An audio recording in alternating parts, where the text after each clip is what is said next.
Good evening, everyone. Thank you for your patience. As you see, we've renovated the council chambers. I think they're all very nice. We did forget to put the flag back.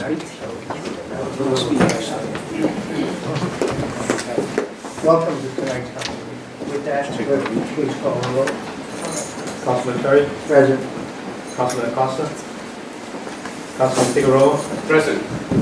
Councilwoman Fonseca, Councilman Lozere, Yes.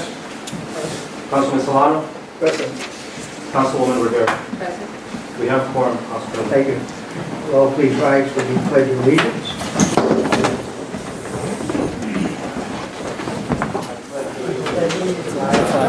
United States of America, and to the republic which stands, one nation, under God, indivisible, with liberty and justice for all. Thank you, everyone. Acting. Next item on the agenda is public comments. We have Edna Pooley.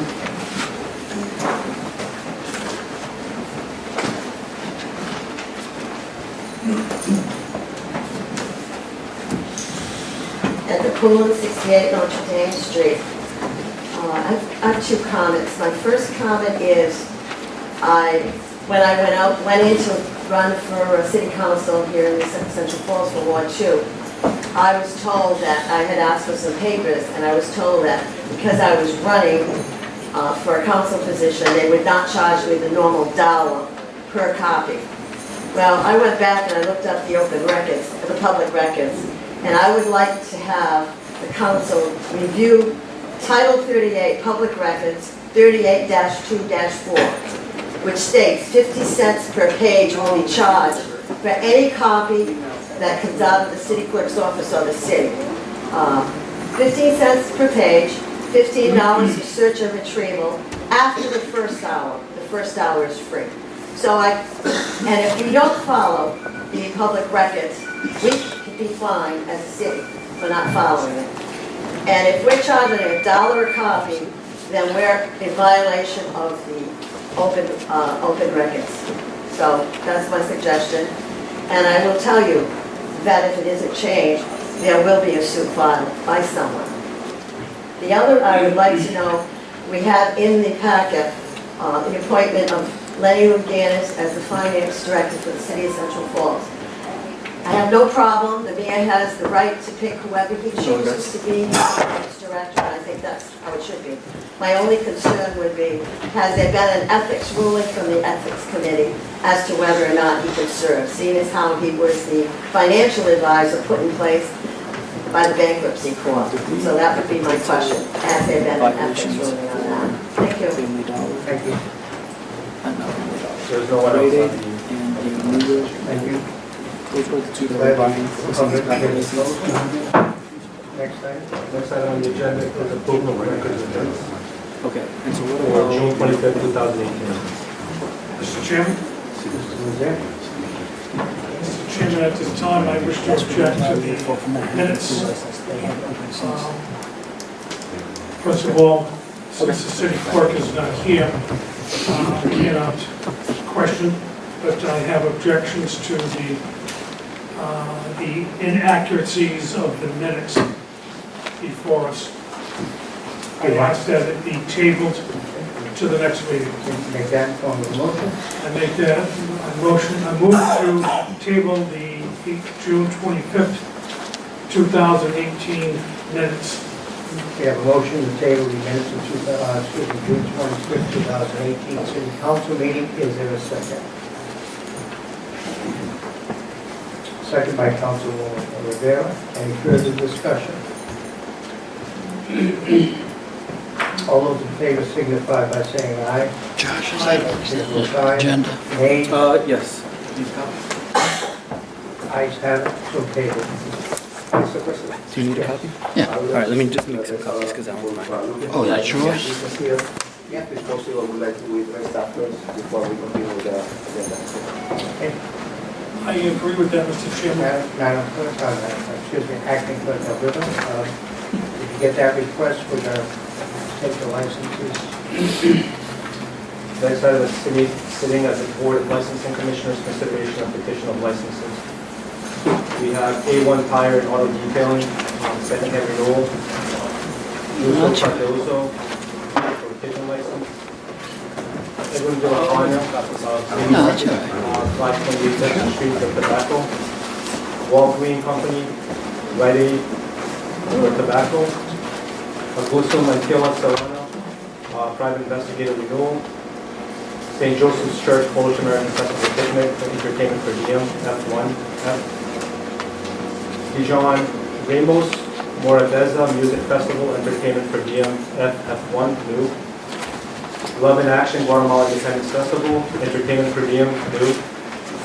JFR and Son LLC, DBA as Ramilonga Bar, 674 Dexter, entertainment annual renew.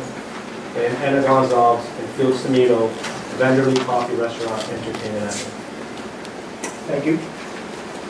So the first one being is A1 Tire. Alberto, is that because they were just late? The renewal, It's a renewal, so I believe it's because they're, they were just late. Okay, and then it appears everything else has checked out. correct.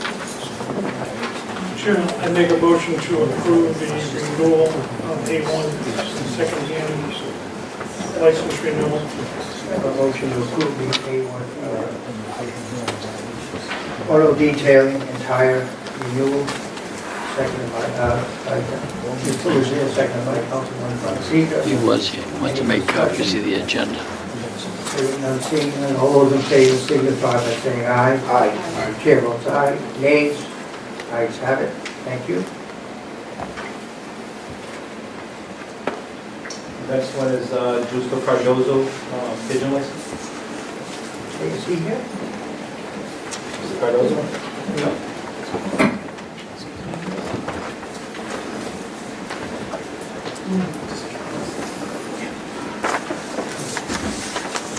Hi.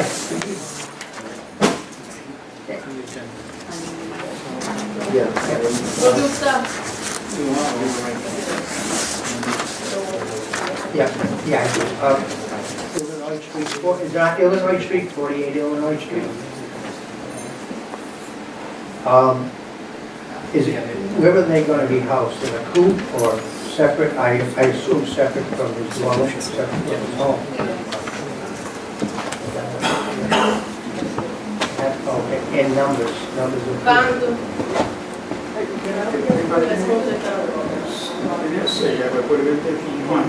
Sei? Six, that's all? Now. They have kids. They have babies. Are they racing pigeons or? No, racing pigeons? Esta corre para las schools? No, they just sit in the backyard. Anyone, any questions or? Mr. Chairman, years ago, I know that we used to have many pigeon coops, racing pigeons. Racing. Racing pigeons. I asked the city clerk, is this the only pigeon license we've given out recently? I believe last year we gave another one, so there will be two in the city.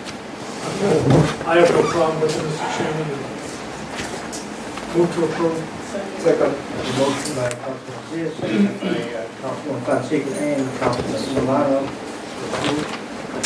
All those in favor signify by saying aye. Aye. Chair votes aye, and nays? Ayes have it. Estamos. Just the- Amanhã também city clerk. Campanha de licença. Debaixo. Obrigado.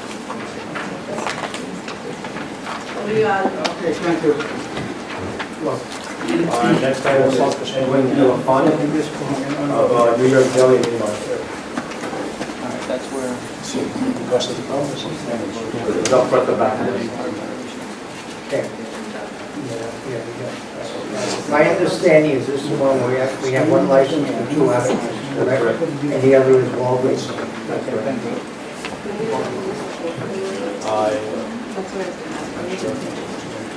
Excuse me.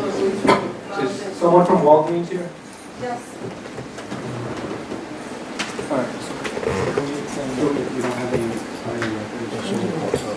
We have police We have, report. we have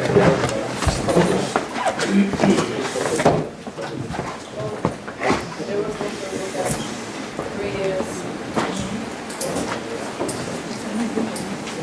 Colonel James Pedowski, Police Chief of Central Falls. I have Lieutenant Christopher Reed, Police Detective Bureau Commander. Walgreens is a new establishment that buying the actual pharmacy from Rite Aid, transfer. Rite Aid did not have a tobacco license, so we have no prior violations of Rite Aid that they didn't sell tobacco. Excuse me, can you speak up, Chief? Can you speak up, Chief? Anyone here? Pick it up. There is no prior violations for Rite Aid pharmacy. But they did have a license before, correct? They did. My knowledge, they did not, unless there's other evidence to contradict that, or where my statement is, there's no knowledge of selling tobacco over the past 2 years. Thank you. Well, if there's no violations, if they were, then I'm mistaken, I stand corrected, but we have no evidence of any violations from Rite Aid. And the other deli? New York Deli, on the other hand, they had a state license, but they sold tobacco to an adult without a city license, one violation. We have the documentation. If you want any further information, I have Lieutenant Reed here can speak to that individual case.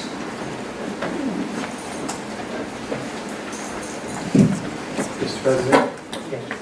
I also received an email from the fire department and the Department of Public Works Code Enforcement Division that both code enforcement and the fire department have been unable to get into 528 Dexter Street via uncooperation from the landlord after the inspector, Private Michael Brenner, found that they are illegally cooking in 528 Dexter Street without proper safeguards in accordance with fire safety.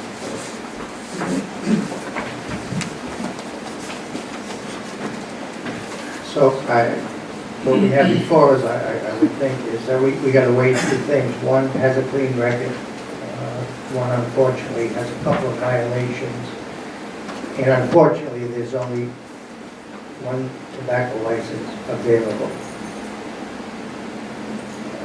So these are the things we got to consider. Mr. Lizette? Mr. Chairman, due to the fact that the fire department and the public works or minimum building official has not been able to get into 528 Dexter Street at this time, that's my understanding. Yes. I asked that we table it until they are able to get into it. I think they tried to get in for other matters, correct? Nothing to do with tobacco, actually. That was just kind of a side note, correct? The tobacco violation has already occurred. And I would assume they're in for the kitchen rather than tobacco. I don't know the impetus for code and fire. Michael Granga was given pictures of the illegal oven cooking operation.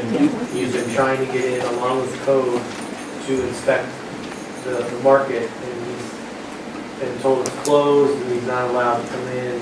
I don't know if he did it with you or the building owner or somebody else. No, what I'm saying, they weren't there. Thank you. The only thing they say, right empanadas, everybody do, same sex store. So we were doing it, they weren't there, say, empanadas, so they said, don't do it. That's what we stopped. Turned out, cigarette, I was here last time, was a mistake, nobody told me, I need another license, got the state license. No, they told me that I have to get one here. I got a ticket $500, I paid the same day. So I already clear with that. I made sure. pay for my mistake, so Person from now Wright I'm State trying said they to sold. get it right. They had license to, but they didn't actually have a shop. That's not what we- Mr. Chairman, Gave up the phone. Councilman, I would just like to get more information on the Rite Aid tobacco license. Not today. No, because you I really think they don't can. have information, They can. but From what I've heard, the tobacco ambassadors is that they did have a violation in the past. So I just want to make sure that we're making the right decision, because there is one license and we have two applicants, and I want to be fair. In the 2 years of my being a detective commander, Rite Aid has not sold tobacco. They've taken it off the shelf. We've gone in there several times to conduct our checks, and they have no tobacco for sale. Our most recent check was of Rite Aid was back in March. There was no tobacco for sale in the building. But last year, In 2017, no violations as well. but you did you guys sell tobacco? We did, and then when Walgreens purchased our store, we were told that it's a new business, so now we can't sell within the mile of the school zone unless we get a new license. So the business is telling you that they did sell tobacco, and you're saying, It's not on shelf, it hasn't been on shelf when we've done our inspections. And we've gone in there and talked to the management before. I haven't talked to this, and I've seen it too, so, as of when. last year. I know we got rid of it, I believe January. Right, That's when this we got year. bought, yes. Exactly. Our last check in there was in November, and there was not. But I just like further clarification, I guess. Because if once, you know what I mean? They're I telling can you tell yes, you, you're as saying of, our no. last check as of November, they didn't have tobacco for sale on the premises. I can't tell you anything before that. I can tell you the last check and nothing of this year. Whether they have a license,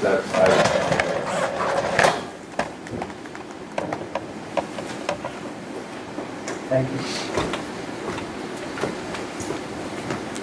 Mr. Frederick, I don't know if there's a need to continue to kick the can down the road. We've already tabled this once.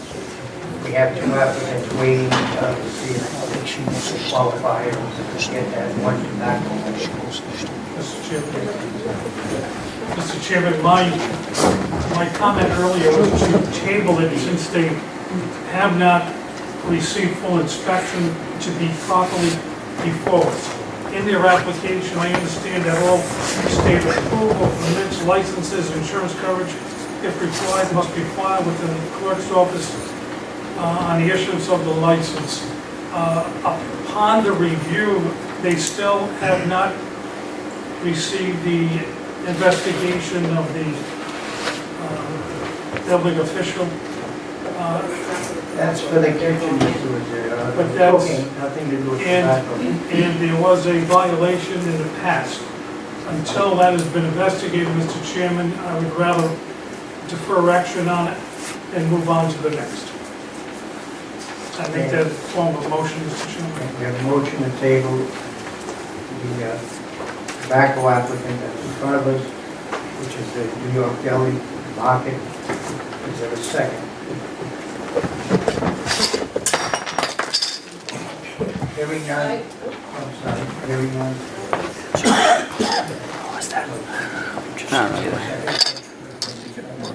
Second by Councilman Fonseca.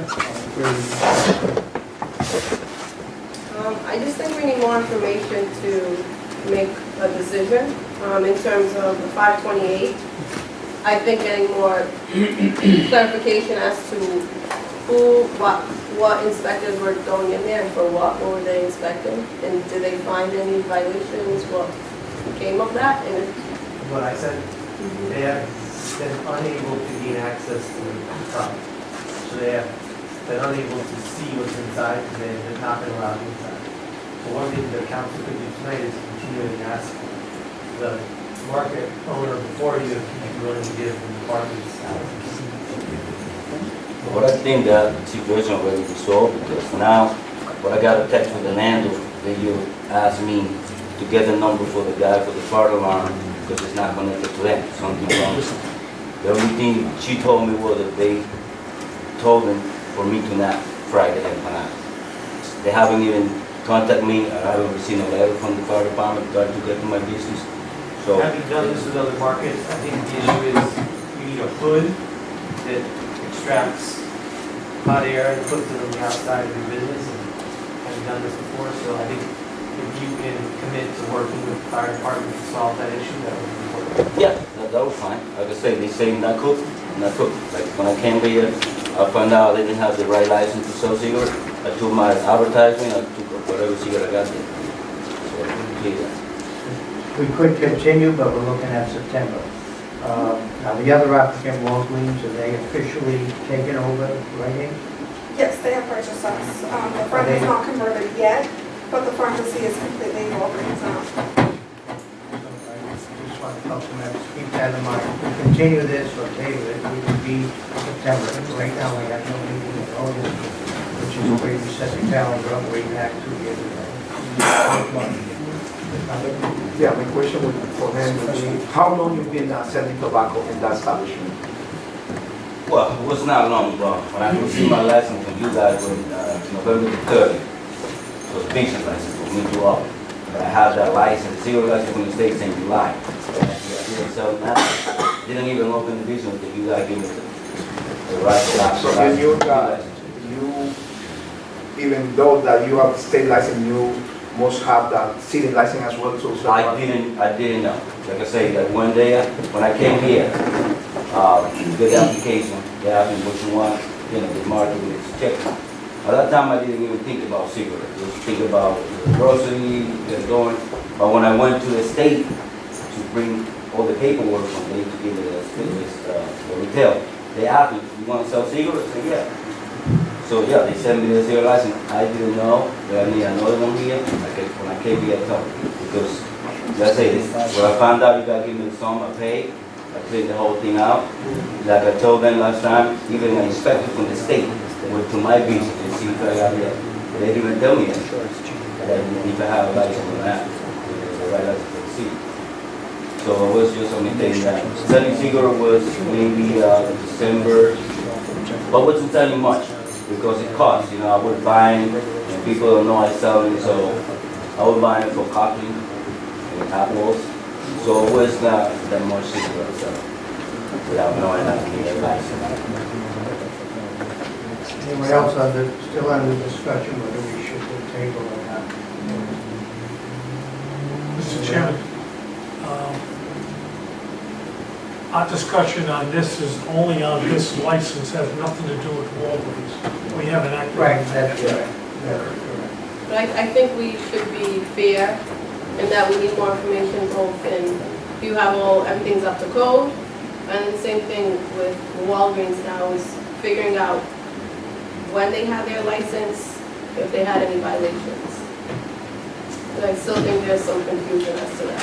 I know they sold tobacco, so if police department doesn't know that, then that's an issue. So I move to table both and I'm open to meeting in August. We do not have a meeting in August. As I'm open to a meeting in August. We have a motion on the floor.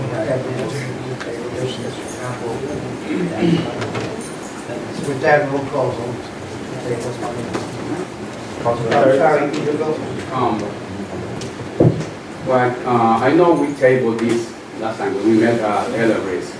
So I think for me, it's not fair to keep it coming, So I think we should just make a decision, but I am more in favor with New York Deli, because first they have the license, and I know there was a misunderstanding about the license. He does have the state license, but not the city license.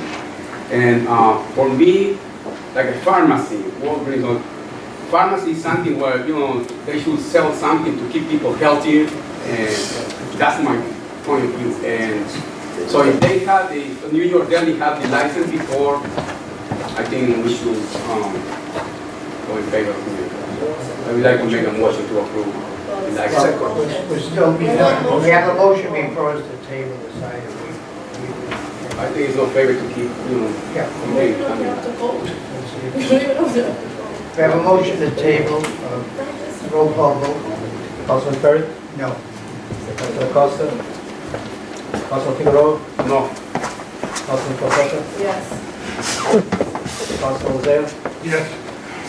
Councilman Solano? No. Councilman Rivera? No.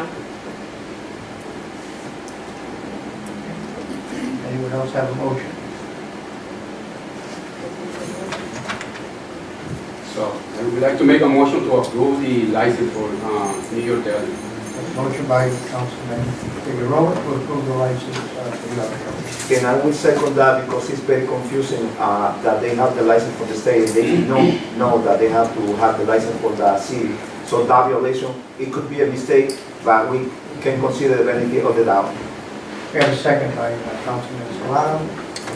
Any discussion? Yes, all business owners in the city, letters went out, Councilman, to all the businesses who had state licenses, they all got letters from the city. And the city clerk can confirm that as well. And number two, I just want to make sure that they're up to code. So, I'm city solicitor, and I want to make sure that if we're giving a business a license, then that they're up to code. And the third thing is, as they mentioned, they sold tobacco to an adult under the state license, but they did not have a city license, so that's also a violation. Anyone else? Mr. Chairman, can I just question, I know that they were found in violation, were they, I don't remember, were you fined? Yes, and I How paid, much were you fined? that was $500. $500? And that was how long ago? For a month. About a month or so ago. 6 weeks. Yeah, and, Mr. Chairman, on applying for a license, Mr. Chairman, you can go to the state, I'm familiar with that because I've done it many times, in businesses and apply for a tobacco license. They grant a license regardless if you have a city license or not. They take your money, issue you your permit, tobacco permit, and it's your obligation to get a license within the community you live. I believe you do. We discussed that. That's why, We have discussed that's that. the reason I originally We did submitted a discuss that. request to defer it, because we are also looking at not complying with full inspection on the property yet. I cannot, I disagree that we have to look at both applicants while we're discussing one. This discussion on this establishment is what we are discussing.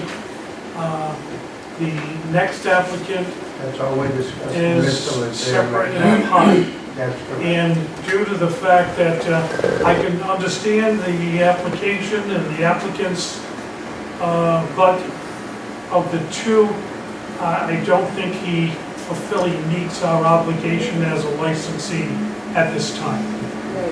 With I don't think we should take with the it. clerk, please call, We're voting. please call the roll, we'll call vote regarding approval or not. Councilman Terry? No. Councilman Figueroa? Yes. Councilman Fonseca? No. Councilman Lozano? No. Councilman Solano? Yes. Councilwoman Rivera? No. Thank you.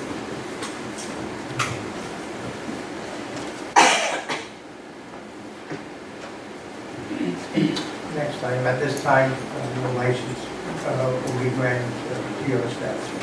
The next item is Walgreens for tobacco. Is there a representative? No, they did not.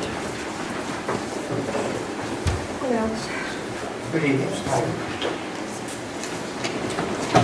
So, Walgreens is basically in, they officially open as Walgreens right now, or still Rite Aid, or? The pharmacy is Walgreens, the front store is still Rite Aid as of now. Anyone have questions regarding the transfer, which is now Walgreens, just a pharmacy, and not the actual total store, still Rite Aid? Rite Aid did sell products, correct? Yes. Yes. up until a year and a half ago? No, until, the first. Oh, first. Yes, that's when we were bought, and we had to take all the cigarettes out. Oh, Until as we of got January our- 1st. okay. Yes. Yeah, that's what's confusion.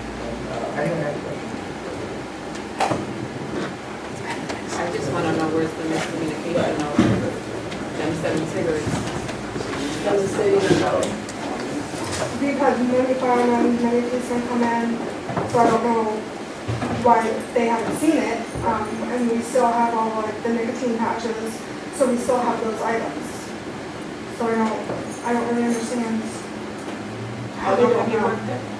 It will be 3 years coming up for me. So you work on Walgreens, and you used to have a license to sell tobacco. Walgreens belong to Stop Tobacco, right? Rite Aid. It's Rite Aid. Rite Aid No, we're is, talking about before, it's Rite because Aid. they're taking over now, like me, and they complete one, right? Yes. So you used to have a license as a Walgreens. That's No, right. I was writing, we did. Rite Aid is in- They had it even as They had Rite it. Aid. As Rite Aid. Yeah, we no? were grandfathered in, I guess, before. So then when Walgreens bought, it was considered new business, and we had to get the license again. Yes. Actually, it's not considered a renewal because it's a completely different corporation, different name, etc. Matt, do you have any comment on the transfer of one name to another? This is completely separate. Their past is their past. You don't have a tobacco license there. No, we Well, do. we have one, it's a toss-up right now. What I'm driving at, if in fact Rite Aid has some violations, it would kind of be null and void because it's no longer Rite Aid, it's Walgreens, it's completely separate. That's my thinking at this point.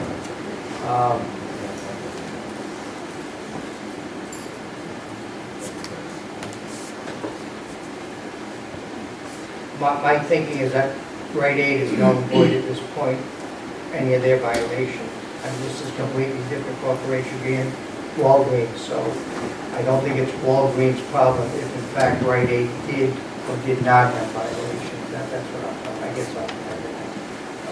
For both applications for a new license, so you can evaluate the way the Right. evidence. But what I'm trying to put aside is when they were Rite Aid, Colleen thought there were some violations, the colonel and the detective felt there wasn't. But I think that's null and void because that's when it was Rite Aid, now it's Walgreens. That's what I'm trying to put aside. So I don't know, to me, that has a lot of bearing, completely new, separate from Rite Aid. That's my opinion. Anyone else, any other questions? Is there a motion? Mr. Chairman, I'll move to approve the license, tobacco license for Walgreens. Motion by Councilman Lozay to approve the license of Walgreens tobacco license. That is second by Councilman Montesino. Any further discussion? Yeah, I'm sorry. I would just like communication followed after this next meeting between police department and now Walgreens to figure out where the miscommunication was.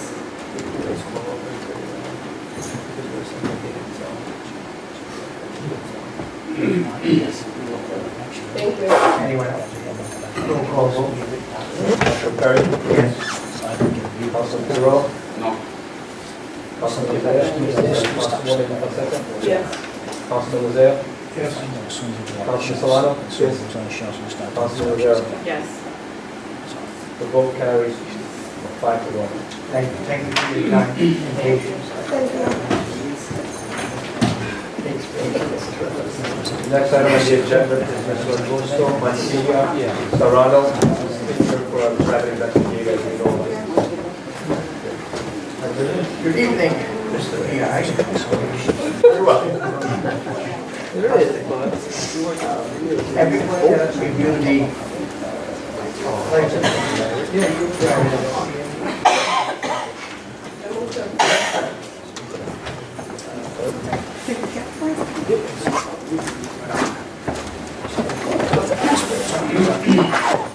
before you, question on private PI licenses. We don't have a maximum, we don't have a number. We have unlimited, correct? If they qualify, private investigators. That information you'd have to go through the clerk's office. We have no control over that. Only the recommendation we give Okay. is the fact that they have a BCI check done, that's Oh, all. okay. No, I don't, I just want to check. It's just rules for that. Correct. Okay. Just read it. Just, any questions?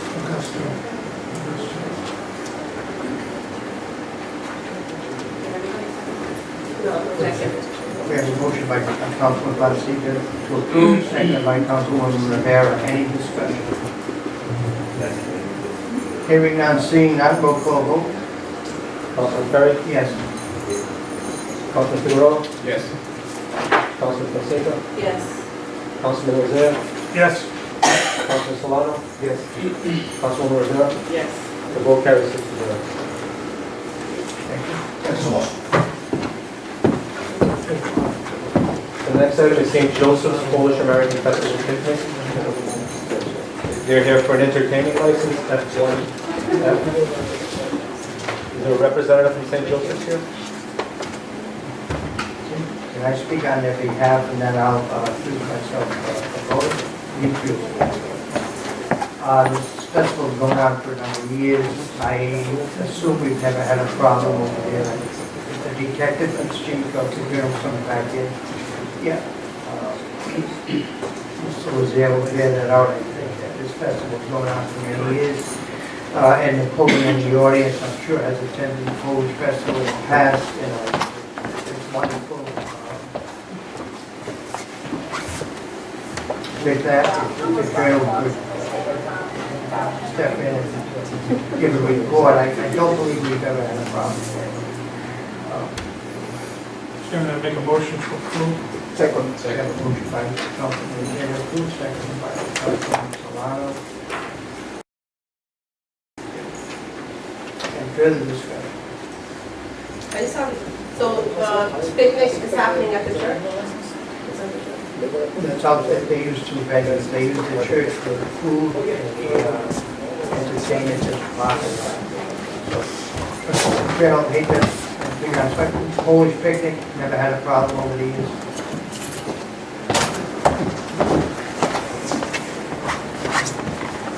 St. Joseph's Church. Gonamadasa, some folks just want to know that we haven't had any issues there at St. Joseph's, and we've spoken with the group that's running it, and we have we've had 2 detail officers for the event, and coordinated with them and approved by them.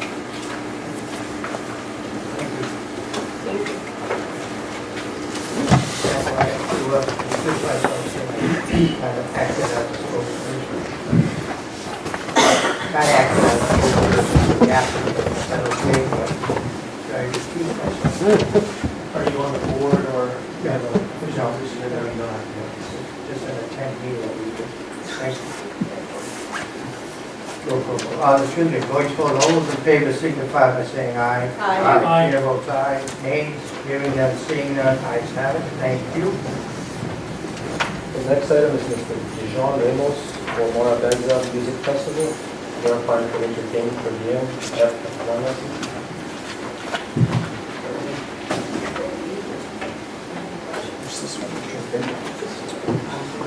Where is this going to be held? Main conference? They're at the stadium. High Street, right? Yeah. Was it too close to the Sure. Question for Josh. Yes. We still allow the use of Maycomer Stadium for events? Yes, I'll be happy to speak on that. Maycomer is still available for events and for playing. It is not closed. There is a notice about actually Tom is going to speak more in detail on the fields today in his presentation. But a quick answer is yes, it is open and available. Something that I also want to point out, just really quickly at the council, so allows is that I believe it's this event and maybe the next event that are both missing the police department signature. That is because there's no August council meeting. And normally it's a process to obtain those signatures, and they meet with the different groups, explain what the event is. And so we're fully in favor, but we as a, yes, it has it? Okay, great, so maybe it's the next one then. If there's one that doesn't have it, we would just ask you to make it subject to the police department's permission, that's all.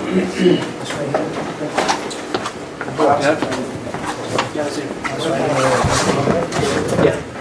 Can you talk a little bit about what the festival will consist of? Yeah, so basically we are a non-profit organization. Could you please, microphone? Yeah, we are. So we are a non-profit organization in around 30 years. We did it 2 years ago in Central Falls. And our goal is to support youth by teaching them our culture with music. We work with CICD, I don't know if you're familiar with that group. So basically, we have entertainment for kids, for adults, food. Basically. That's it. I'd like to make a motion to approve. Second. Okay, there's a motion to approve both dates, or we take it one at a time? You want to do both? Well, it's a rain date. It's just a rain date. But are you having another festival also later on? No, So, that's no? That's the only one. We have a rain So that date. was separate, Josh? Was separate? Yes, I was referring to the Love in Action event, sorry, my apologies. We have a motion, and we will second. Any further discussion? All those in favor, signify by saying aye. Aye. Chair votes aye. Nays? Hearing none, seeing none, ayes have it. Best of luck tonight.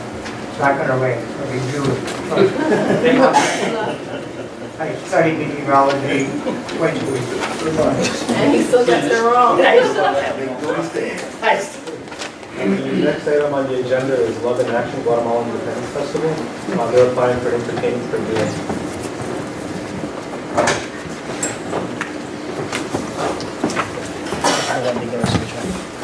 Hi. Good evening. Will this be at Higginson? Yes. Council President? I don't know, our clerk can add a section on the application that says location, because it just says place, describes the event, date and time, it never says the location. Is that something you guys can add? Absolutely. Thank you.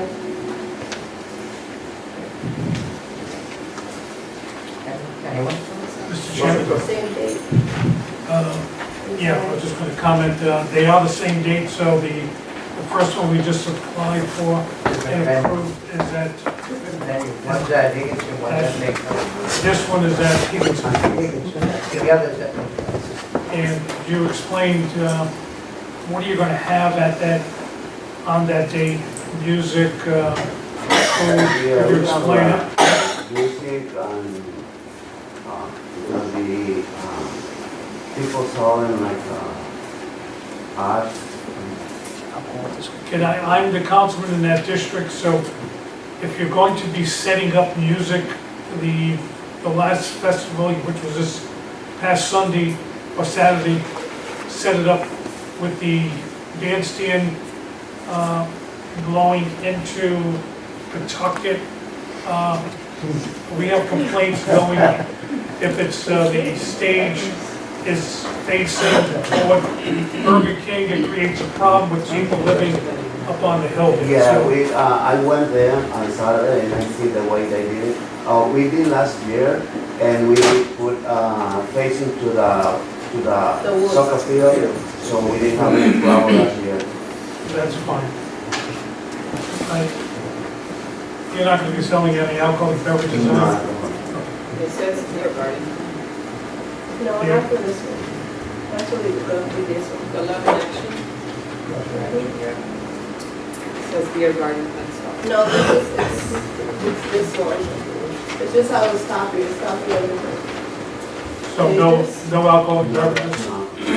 Mr. Chairman, I make a motion to We did approve. last year, Second. but Have a motion by Councilman Zier, second by Councilman Fonseca.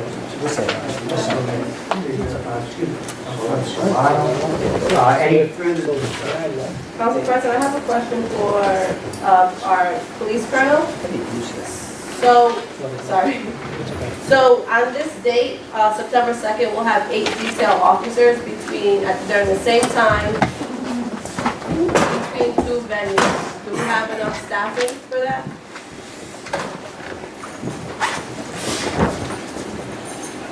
We'll be able to provide the staffing. It could be difficult, but we'll manage to have the numbers for both.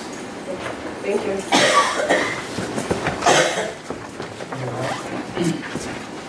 So you're gonna point the speakers to us, Pawtucket and Scooters. I went to their council meeting and they told an applicant to point the speakers towards Central Falls. Now we're reading. All those in favor signify by saying aye. Aye. Chair votes aye. Nays? Hearing none, seeing none, ayes have it. Thank you. Good luck. Good luck. Thank you, Ed. The next item on the agenda is JFR and Sons LLC, located at Mighty Mountain Bar, 674 Denison Street. They're applying for an annual entertainment license.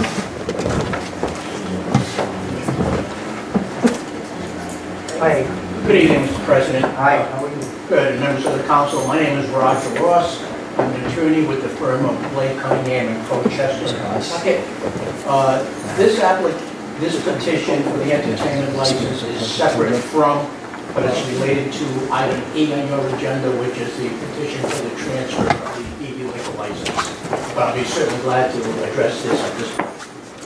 The premises that are hopefully being transferred has a single pool table. No other entertainment is involved, no live entertainment.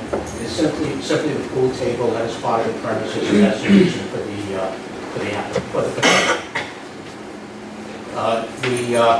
Just for the record, J. Apartments on LLC is a Rhode Island LLC, limited liability company. It's a single member LLC. The principal of the LLC and the petitioner is present this evening. He's sitting down and he'll address the council now if you want, and on the BV license, which I'm sure will be appropriate. If you have any questions, I'll be glad to answer them, or Mr. Santos, who's the principal of the petitioner, will be glad as well. What do they use for music now? They don't have a DJ? No. As far as I know, they do No, not.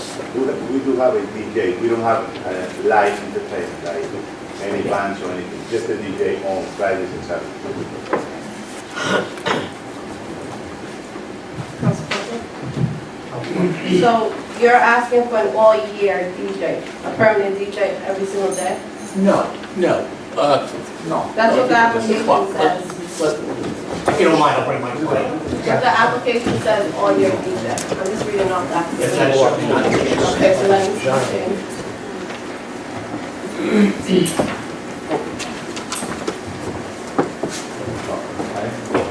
Yeah, what's current? This is the current licensee. He's just doing the Saturday night. We have a DJ Fridays and Saturdays. And he's going to This is be... about the phone. Oh, we have a DJ You can lift the whole on thing. Fridays and Saturdays.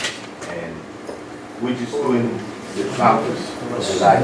It's going to be the same way we're working right now. We just take a sword and don't get the final one. There's two different things here. No, I understand. This is entertainment, yeah, the same entertainment that I have right now. So you just want, you want the pool table? I think it's transferring the license. They're confused. Yeah. That's a separate issue. So So you're looking at Friday and Saturday, but all year round, so it could be every Friday and Saturday. Sometimes we skip a Friday, Saturday, they can go over. It's not like we there with the DJs. There certainly will be no other days of the week other Oh, than no, Friday and that's- Saturday, going forward. And that will go right to 1 AM, is that correct? Yeah. Yes. That's what we're looking for, correct? in terms of, there was a for sale sign outside. So was it sold? What's going on with that? That's why we saw the building and the It's all part of the same transaction. There are different parties involved in the real estate and the business. We are the contract purchasers of the real estate. and that will not close until one way or the other, until the appeal period runs on the alcohol license. So it's still gonna be called La Milonga Bar? Yes, that's what I'm going to say. Thank you.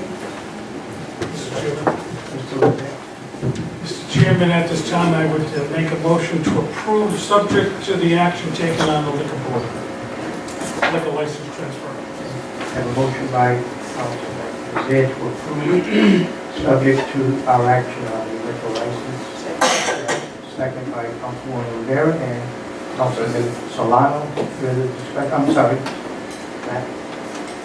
I just wanted to put on the record that both parties, both the prior owner and the new owner, are aware of the agreement with the city of Central Falls relative to the facade improvement program, and that the new owner is aware of the financial obligation relative to that project. That's the first that's come to my attention. I met with John Hanley at the site, with the building inspector last week, and code enforcement a couple of weeks before that. That wasn't brought to my attention. Are you aware of that, Fernando? The improvements that you have to make to the building? Let me restate, I'm sorry. The prior owner, pursuant to a Commerce RI facade improvement program, signed an agreement, I believe, for $17,000 worth of improvements. Basically, the brick facade was changed to big, very nice looking glass windows. And that agreement says that the new owner is responsible for paying that back, subject to terms and conditions. And from the city's perspective, we just want to make sure that as you transfer the business, you're aware of that obligation. Okay, so I'm clear. The work has been done, the current owner has a continuing obligation to repay, and that obligation is going to be transferred to the new owner. That's right. Is that correct? No, let me explain. I already explained to the new owner, he's going to keep the same, the change that we made with the glass for 4 years, I guess. If they don't keep it, they get to pay the city. That's correct. He's aware of that. He liked the way it is. He won't change that. Okay. I just wanted to make sure that you're aware. Yeah. As long as you know the terms of the agreement with the city, we're fine. Great, thank you. Thank you. Thank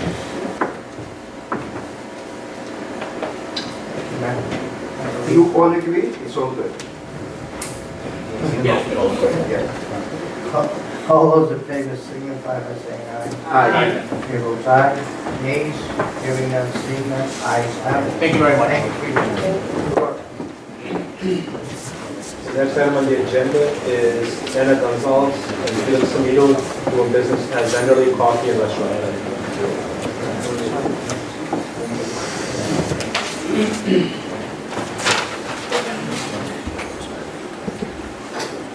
Hi.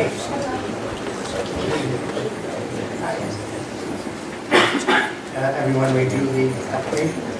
Any questions of the applicant? Mr. Chairman, Councilman Garcia, I voted to repeat it. I have maybe this is what Josh was referring to, in terms of these being signed. Is that what needs to be signed? I'm not sure. The other ones have it signed, so I just want to. I don't know if it needs code enforcement, fire, police. I don't take their signatures because I made sure Just that sign. Vanderlei. I have two vendors. Oh, this is a DB one, this is a, Amusement. are you looking at the? Yeah. Yeah, amusement and entertainment.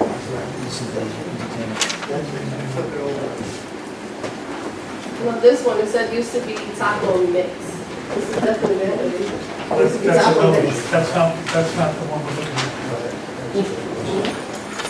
They also have the next item on the agenda. So maybe this is the transfer one?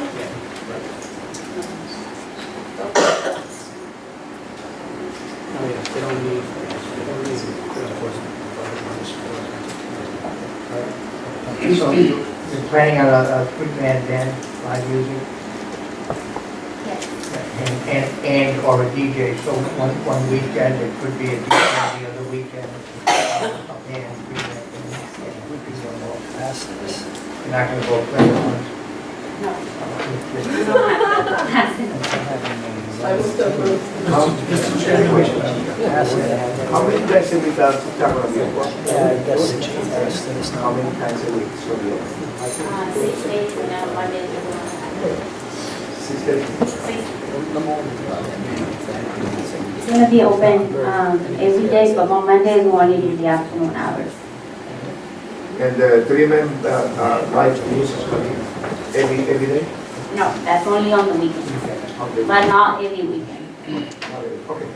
Could be either or, right, could be the DJ or the band. Correct. Mr. Lozay, you had a question? yes, Mr. Chairman, I just want to get an exact idea. 765, to me, is that next to Advanced Auto Parts? Is that the old, It's the old taco mix, it's right across from La Casa Nova. It's family, at Advanced Auto Parts, Family Dollar, there's 2 former buildings there. on the right-hand side going down? Yes. Yeah, on the right-hand side, so it's before the Chinese restaurant? It's across from La Casona? I thought it was further down. It's right across. Right across from La Casona. Next to the cobbler shop? Next to the cobbler? To the right of the cobbler? Is this the old La Suppressa? No, taco mix. Taco mix. Taco mix, the old taco mix, yeah, okay. I was just trying to get exactly where it was. I move to approve. Second. We have a motion by Councilman Solano, second by Councilman Figueroa, and Councilwoman Fonseca to approve. Any further discussion? Hearing none, seeing none, all those in favor signify by saying aye. Aye. Chair votes aye, nays, hearing none, seeing none. That's the one. Thank you, but I have something else. Yes. But we also supposed to be here for the Class B alcohol license. That She's was- next on the item for Class B. The next item on the agenda, Council President, is advertised hearing and consideration for completion of alcoholic beverages Class B, officially licensed by Anna Gonzalez and Chris and New York Business at Beverly Coffee and Restaurant, 765 Broad Street, Central Park. Can we open a hearing on such? The question I have is, I assume we have one available, correct? Correct. Any questions of the applicant? Yes, Maria? You close at 11 on Friday and Saturday? The city told us we work to 1 o'clock, so we want until 10 on the weekdays, and we want to 12. Okay. So the liquor license application only says until 11. Your application is at 11. You want to sell liquor until midnight? Is what you're saying? On the, no, we close at 10, like on days. Friday, Saturday? Oh, you close at 10, really? On weekdays. On weekdays, yes. Yeah, and then In the on weekend, Friday, Saturday, we go. When you until- have the entertainment, you close later, and that will be 11? No, at 1. Oh, 1. Yeah, I understand that too. The application says till 11. Yeah. So, Because they put it because of it was just a restaurant. With the other, application that we did, so we changed it. so if we approve it, city solicitor, can we put this, can we change it? Yeah, you can make a motion to amend the application to 1 AM. With the permission of the applicant. Right? That's what you would like. Yes. So I move to approve with 2 stipulations, that hours of operation change from 7 AM to 1 AM, and that we get the necessary signatures on the last page. Everyone hear that? Yes, Yeah, I hear about that. I'll second that. Second motion. We have a motion, and this is by Councilman Fonseca, second by Councilman Zia, under discussion, Councilwoman Solano, Councilman Solano. I just want to make sure that there was that I moved to amend it. Because you want to amend the application before we approve it. That's what you're doing. Correct. That's it. And you understand the signatures are necessary, so that's part of you. All those, sorry. Mr. President, I just wanted to add that this location is within the radius prohibited by state law from serving liquor, and that they did go to the General Assembly and receive permission from the General Assembly to have a liquor license at this location. Thank you. That's correct. Thank you. In fact, I believe we got a resolution supporting of that. So with that, we have an amendment, or we read it? A motion to amend the hours of operation from 7 to 11 to 7 to 1 a.m. was made by Councilwoman Sessions. And signatures. And signature for all necessary signatures to be on the application as well. Thank you. All of the favor signify by saying aye. Aye. Chair votes aye. Nays? Hearing none, seeing none. Ayes have it. Looking for motion to approve as amended. Motion to approve. As amended. As amended. Motion made by Councilman Solanas, seconded by Councilman Figueroa and Councilman Rivera to approve this application as amended. Any further discussion? Hearing none, seeing none, all those in favor signify by saying aye. Aye. Chair votes aye. Nays? Hearing none, seeing none, ayes have it. Best of luck. Thank you. Thank you.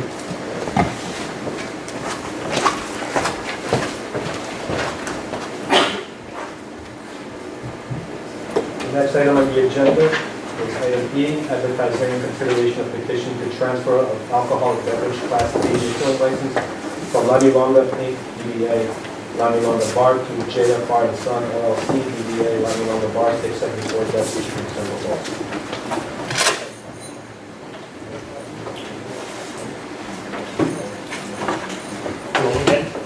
Aye. Just for the record, Roger Ross, I'm an attorney in Pawtucket with Blake Cunningham at Rochester. And as a quick read, what's in front of the council this evening is a transfer of the existing BV license at by La Milonga Bar Inc., doing business as La Milonga Bar at 674 Texas Street in the city. Application has been filed with the clerk, all the inspections have been done, everything's been asked on the building itself. As I said before, my client is also the contract purchaser of the real estate, and we went through his obligations in regard to the remediation loan that was granted by the city.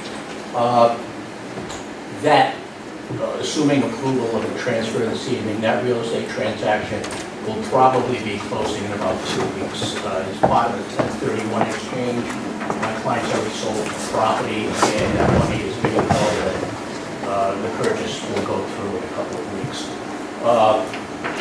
Everything is pretty straightforward. He doesn't look to be making any changes in the operation of the business, either in terms of the hours, the nature of the business.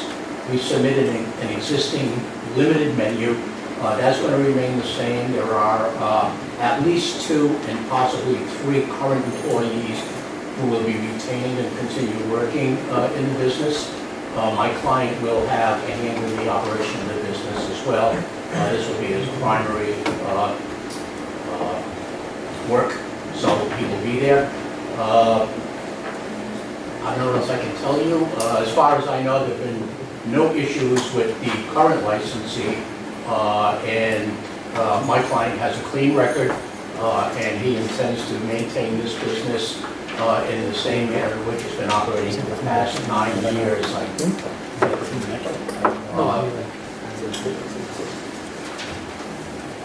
don't think there are any important issues from my perspective. There are, or if there are any other questions, I'll be glad to answer them, or my client will be glad to answer them. Are there any questions? I'll sit upstairs. Yeah. Have all the bills, everything from the liquor dealers up. I was expecting that you had, right? So there are some open invoices from current licensee. Okay, they will have to be paid prior to the issuance of the transfer, assuming this is approved. Do you by any chance have a copy for the licensee? Or? No, they don't receive anything. I don't have anything here. Normally in the past, we receive a copy if there's any outstanding debts owed, but I haven't received any notice.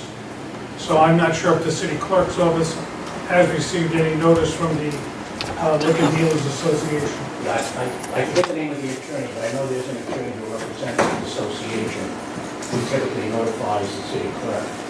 If there are any such outstanding bills, I will contact the clerk tomorrow, make that determination and make sure that they are paid and submit proof of payment prior to any issuance of the license. Mr. President, can I ask the Deputy Clerk if you received any notice from the Liquor Dealers Association regarding this or any other liquor transfers? To my knowledge, Councilman, no. Have you in the past? I haven't received anything in the past. No, we haven't.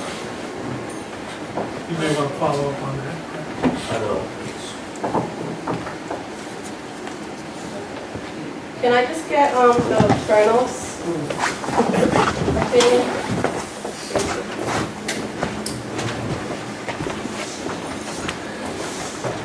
Once again, Colonel Mendoza. As the council is aware, we've had several issues with La Malaga in the past, but there hasn't been anything recently. We rectified the matters. A lot of it had to do with soccer games, a lot of times during the World Cup. And we had pretty much an agreement where if they had an event where they're going to have a substantial amount of people contact us, we'd have detail officers there, and it seemed to rectify the problem. So I don't know the last time we had an issue with La Malaga, but it's been a while ago. So I just want your client to know that as well, the transfer. There was, I remember there being an issue, so if there's any big games happening or anything, extra security or police detail is needed. That was part of the agreement as well. We have no problem with that for the counselor. My understanding is currently there is private unarmed security on whenever there's a DJ. If there's any type of a special event, we will work through the clerk's office and be sure that there's a detailed officer during that time period. Thank you. Absolutely, that's good. Thank you, Chief. Make a motion by Councilman Solano, second by Councilman Barnes, to approve said application. Any further discussion? Roll call vote. Councilman Perry? Yes. Councilman Figueroa? Yes. Councilwoman Fonseca? Yes. Councilman Lozera? Yes. Councilman Solano? Yes. Councilwoman Rivera? Yes. The vote carries 6-0. Any members of the council, and appreciate your consideration.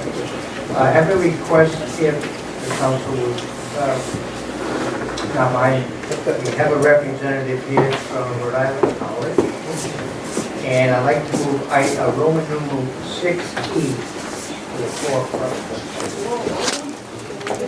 I'm sorry.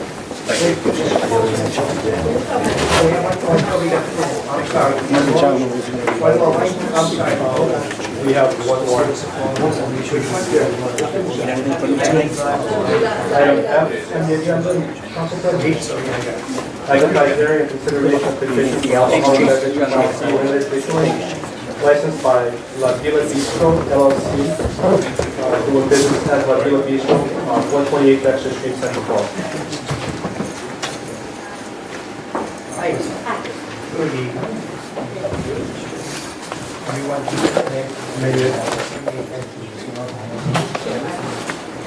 It's in the building in the corner, right next to Way Past Tracks? Yeah. So Carmen owns that building? Yeah. I know. Carmen has been a business owner in the city for over 25 years, which was first World Travel. Do they still have World Travel? World Travel. And then Way Past Tracks. It's in the same building? No, it's the next building over, which also belongs to her. Can you tell us? Corner of Ninth Street? Yes. Okay. Can you tell us a little bit about the business, please? We haven't opened yet, but it's basically going to be a similar to a cafe or basically a lot of drinks served, sit down or take out. A lot of Dominican plates, mostly sandwiches and small dishes, fried food, salad. Thank you. A motion by Councilman Solano, second by Councilman Fonseca. To approve, any further discussion? Mr. Chairman, just a question on the hours. You have your hours here at 7 a.m. to 11 p.m.? It's just to keep it open. Some days we're going to be serving breakfast next door to Herbalife Shake Shack, and they're open at 6 a.m. So depending on how the traffic is, we're going to test out the So morning you hours. don't need to stay open until 12 or 1? You're not going Just to in be, are you case. doing? I mean, maybe midnight, I don't know. Well, if you need to do that, you need to amend it now. Okay. Well, Sorry, you don't have, no. You just- You have to come back, that's all. You just have to come back and amend it. Okay. Disregard that. All right. Now, do you deliver espresso coffee for our late night meeting? Give us a call. Any further discussion? Hearing none, all those in favor signify by saying aye. Aye. Chair votes aye, nays. Hearing none, seeing none. There's a lot in this, Yes, testify. Thank you so much. Okay, thank you. Now, we move Roman numeral 6E to the forefront. We have a representative from Rhode Island College. Council President, Roman numeral 6E, resolution of the City Council approving the city sale and lease of 954 Dexter Street, Central Falls, Rhode Island to Rhode Island College. Sponsored by Councilman Solano. I would like to share one letter in this application to say cell lease. I would like to only maintain the well lease because that's what is happening right now, leasing. So.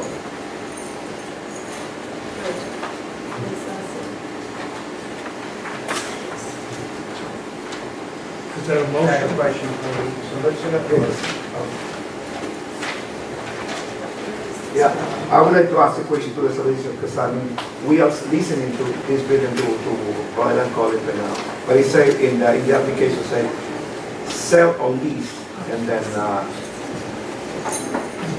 Council, the reason that it's worded that way is that there's been a back and forth between the city and Rhode Island College about whether there be an option to purchase after the lease expires.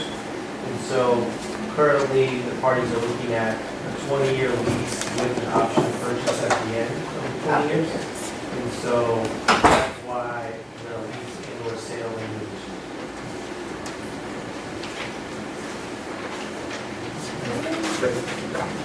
I mean, but he say it would be at least for 20 years and at the end could be, I mean, if they want to buy, we want to sell it then, so that way, We can come back. right?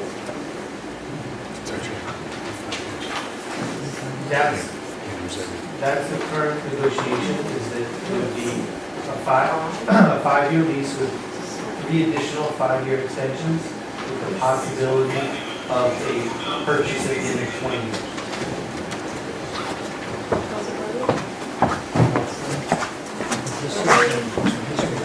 So, in terms of the purchase, so the city put up the 1.2 million for this building? Is that what the city put up? So what did Rick put into it?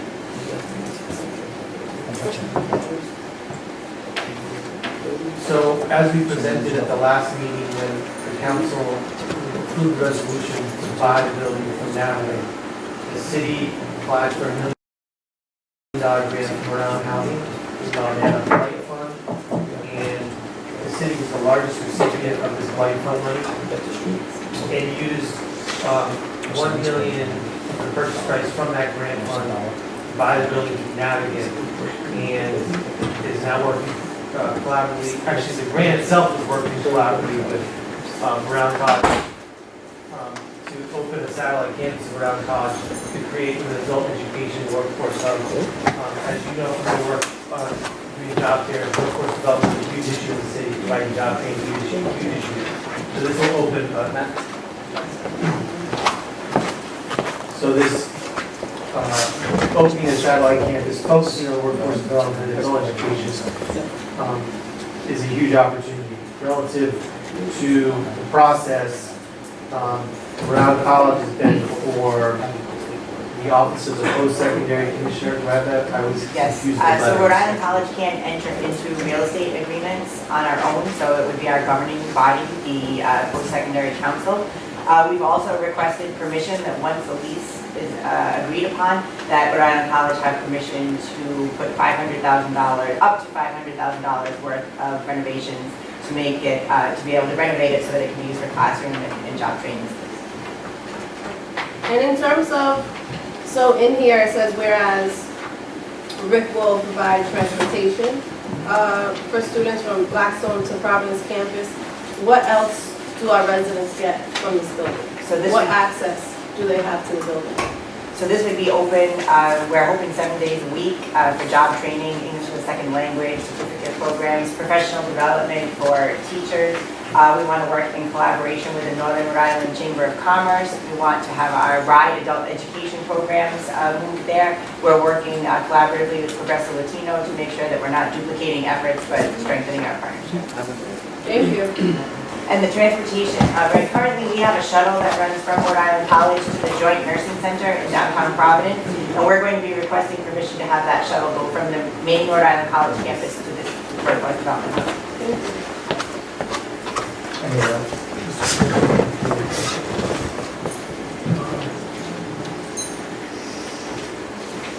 Mr. Chairman, I support the lease of the property to Rhode Island College fully. I agree with Councilman Solano that I think a sale of this should be included at a separate time. We should only consider the lease. Negotiations can take place in the future. We don't know 20 years from now what the interest of the city would be and what the interest of Rhode Island College would be. I would not want to grant the automatic sale or have this sale as an option without coming back to the city council again. So, Mr. Chairman, I move to amend the resolution that it would read, execute the lease of the property located at 959 Dexter Street, and exclude the sale option at this time. According to our charter and ordinances, any sale or transfer of property must come before the council. So if a change is to be done, that would be done at another time with another council according to different terms. So I make that in the form of a motion, Mr. Chairman, to amend, to execute, to eliminate sale and solely utilize the lease of the property. I second that. Have a motion by Councilman Zier, to strike the word sale, seconded by Councilwoman Fonseca. Any discussion? Further discussion? Could the clerk, acting clerk, please read the amended motion? Motion to amend the resolution to read, execute the lease of 954 Dexter Street and exclude the word sale, made by Councilman Zier, seconded by Councilman. And that is in different sections of this resolution, so you would have to amend the various sections that include that. Everyone understand? I assume you want to strike the word sale and the small word or, the sale or. So before you're approving the lease, you could replace, strike out sale and or. And/or sales. Any further discussion? Further discussion by the council? I just want to say, I agree with taking the sale out because 20 years from now, we don't know who's going to be here, we don't know what the residents are going to want or need. So I think it's up to whoever's here in 20 years to make that decision. Clerk, please call the vote, roll call vote. Councilman Terry, As amended, yes. Councilman Figueroa. Just voting on the amendment. Correct. Councilman Terry, Yes. Councilman Figueroa, Yes. Councilwoman Fonseca, Yes. Councilman Lozera, Yes. Councilman Solano, Yes. Councilman Rivera. Yes. Chair, votes carries 6-0. Looking for a motion to approve resolution in front of us as amended. Move to approve. Second. Motion by Councilwoman Fonseca, seconded by Councilman Solano and Councilman Figueroa to approve as amended. Any further discussion? Roll call vote. Councilman Terry, Yes. Councilman Figueroa, Yes. Councilwoman Fonseca, Yes. Councilman Lozera, Yes. Councilman Solano, Yes. and Councilwoman Rivera. Yes. Vote carries 6-0. Council President. Thank you. Thank you for your time. Welcome, American College to Center Force.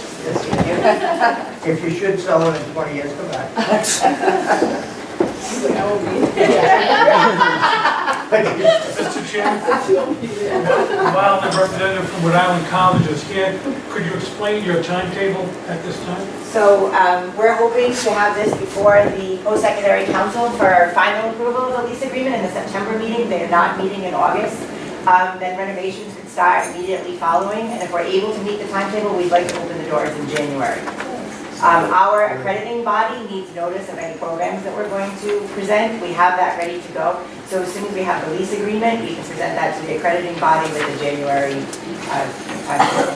So between now and January, are you doing anything in the next few months or? Well, mostly that would be all renovations to the building. So we would be planning, we would be jointly recruiting with our other adult education partners for planning for a January start date, but no programming would start prior to January. My last question is, I've been asked by residents in the area and businesses in the area regarding your plans for parking. That's an issue in the city, especially on that lot, which is presently utilized by everyone at this time. Are you having an open parking lot, a reserved, restricted parking lot? Are you eliminating the drive-through, We're hoping to eliminate the drive-through, because that whole area where the drive-through is would be a prime kind of classroom space, so we are thinking that's part of the renovation plan there, but we haven't thought about really where we need the parking, definitely, but we haven't thought about whether or not it would be restricted or not. So that's something we could come back here or come up with a parking plan proposal for you. Thank you again for your time and patience. Maria, are you I can say,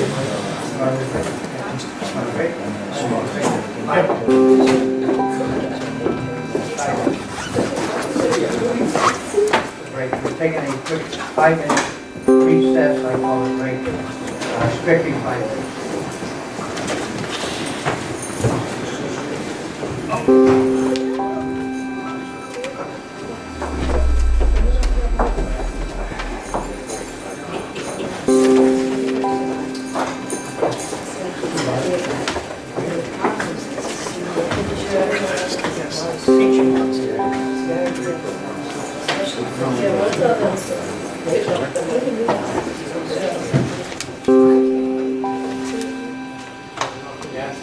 Getting old.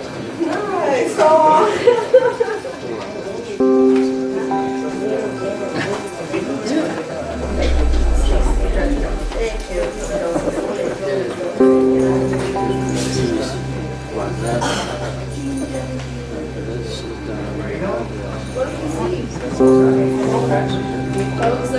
Very sunshiny. Very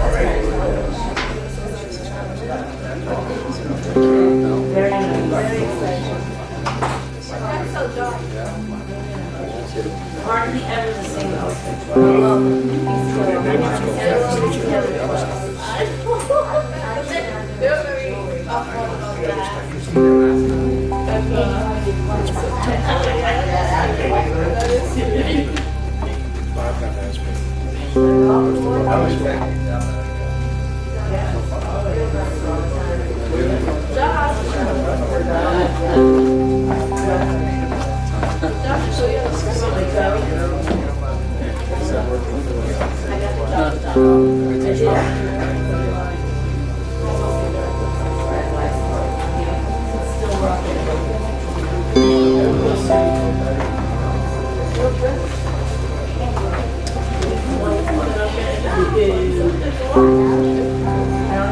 Well, I can do it. I don't have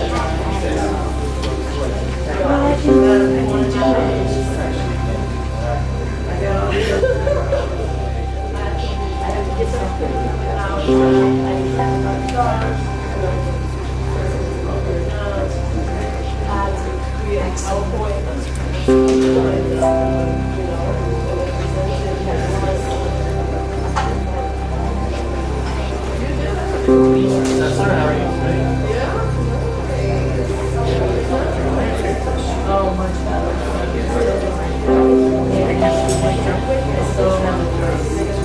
I mean, that's not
Just tell me one more back.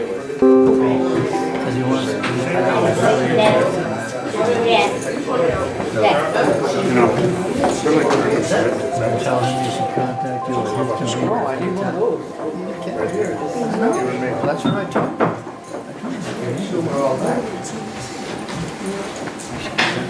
Mr. President, at this time, we'd like to go to new business consideration of tax abatement submitted by the tax assessor. Okay.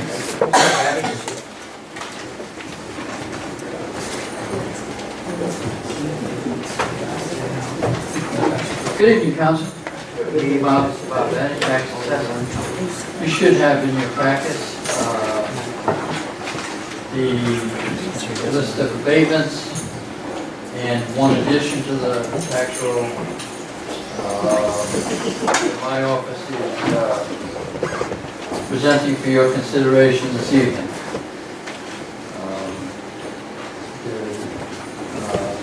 I could go through them all one by one, but you've got a very busy meeting tonight. There is nothing here that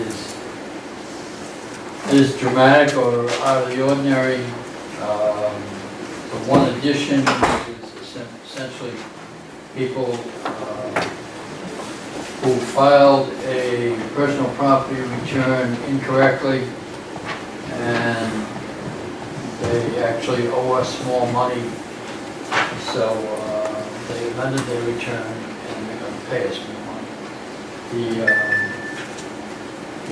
abatements themselves, consist of a variety, but as I said, unless you have questions, there is nothing in my personal opinion that is out of the ordinary. Mr. Chairman. Mr. Chairman, due to the efficiency of our assessor, I move to approve collectively the list of abatements and the addition. Second. A motion by Councilman Zier to approve the abatements in front of us, including the addition, seconded by Councilman Solano. Any further discussion?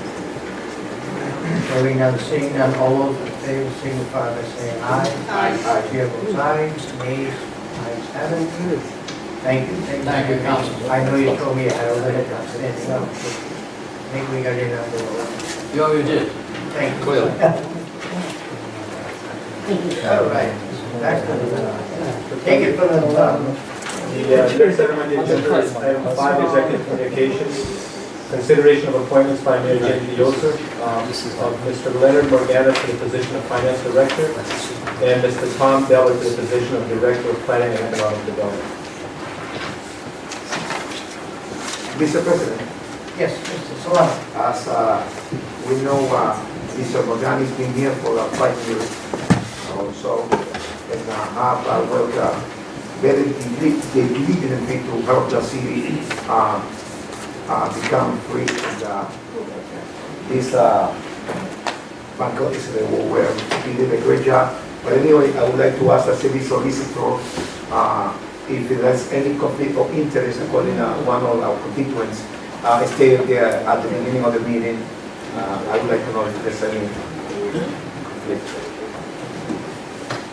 Councilman, I was asked, I believe, by Councilman Fonseca during the budget deliberations about this very question. And I did research into the city and state ethics laws and our reviewed statute for the appointment of the administrative and finance officer and have found no conflict or no violation of the city or state ethics code, primarily because the state statute provides for the hiring of the AFO to be done by the mayor of the city of Central Falls. And since Mr. Morganis was hired by the mayor of Central Falls in his prior position as being appointed by the mayor of Central Falls, in this position, there's no conflict. He wasn't hired, Rosemary hired him. Yes, Mr. Solano. Rosemary did. I would like to make a motion to approve Mr. Morgan's Secretary. A motion to approve Mr. Morgan's appointment as Finance Director, seconded by Councilman Figueroa and Councilwoman Seeger. Any further comment, any further discussion? Mr. Chairman? Yes, Mr. Lieutenant. Mr. Chairman, I fully support the mayor's right to appoint his finance director, and I will not stop the mayor from appointing. I do have some concerns on Mr. Morganis. I truly hope that the documentation that he would provide us in the future would be all the documentation that we request and more. I found that financial information has been difficult to come by, and in discussions with Mr. Morganis, he has attempted to provide requested documentation. I fully hope that that interest and support for providing oversight and documentation to the council and to the public carry on. I also hope that his oversight in his review of the budget is more diligent than 2017 when we were over $700,000 overspent in our budget. So he has a great job to do.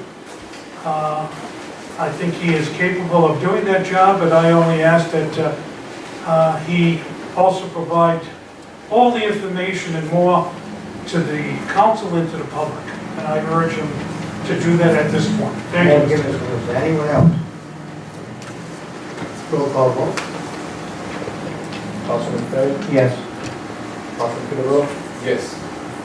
Councilwoman Fonseca? Yes. Councilman Lozea? Yes. Councilman Solano? Yes. Councilwoman Rivera? Yes. Congratulations, Mr. McGinnis. Congratulations, Mr. Morgani. Thank you, Council. Next is item 2 of consideration of appointment of Mayor James Wilson, which is Mr. Thomas Deller to the position of Director of Planning and Economic Development. Mr. Chairman, Mr. Lozay. it gives me pleasure to ask to approve the nomination or of appointment, Mr. Deller.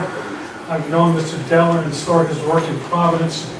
I have worked with them on projects here in Central Falls. I find him to be efficient, professional, and I think he would be an asset to the city in his retirement from the state. I'm not sure how many hours. And we have a motion and a second by Councilman Solano. Any further discussion? Hearing none, seeing none, roll call vote. Councilman Perry? Yes. Councilman Figueroa? Yes. Councilwoman Fonseca? Yes. Councilman Lozea? Yes. Councilman Solano? Yes. Councilwoman Rivera? Yes. Those contracts. Motion carries. Congratulations, and your first order of business, I'm going to ask you, is your presentation time sensitive? Can we kick that out till the next meeting? If you'd like to take it out to the next meeting, Council President, we can do that. Okay, I think we can do that, Tom, all right? Congratulations. Thank you. And that's what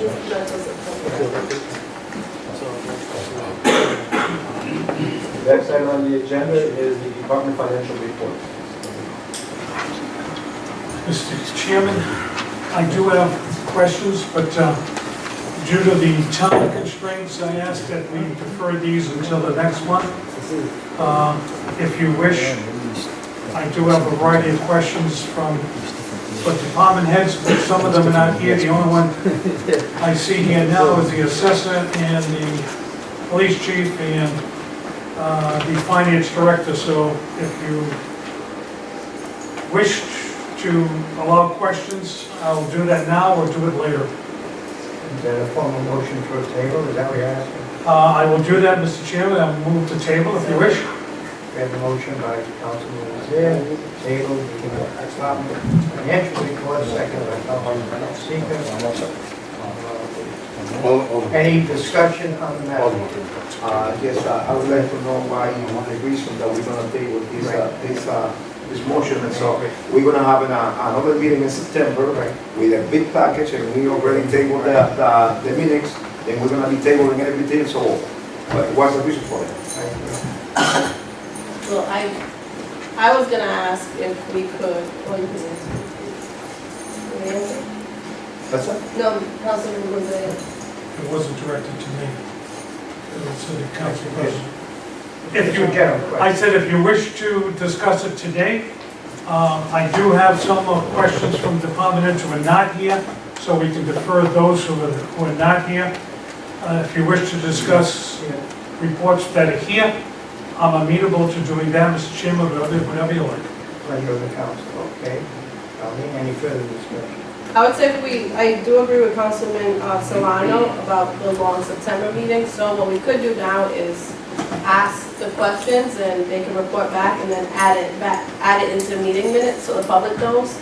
And then for the finance director, I just asked for the end of June because we have till May.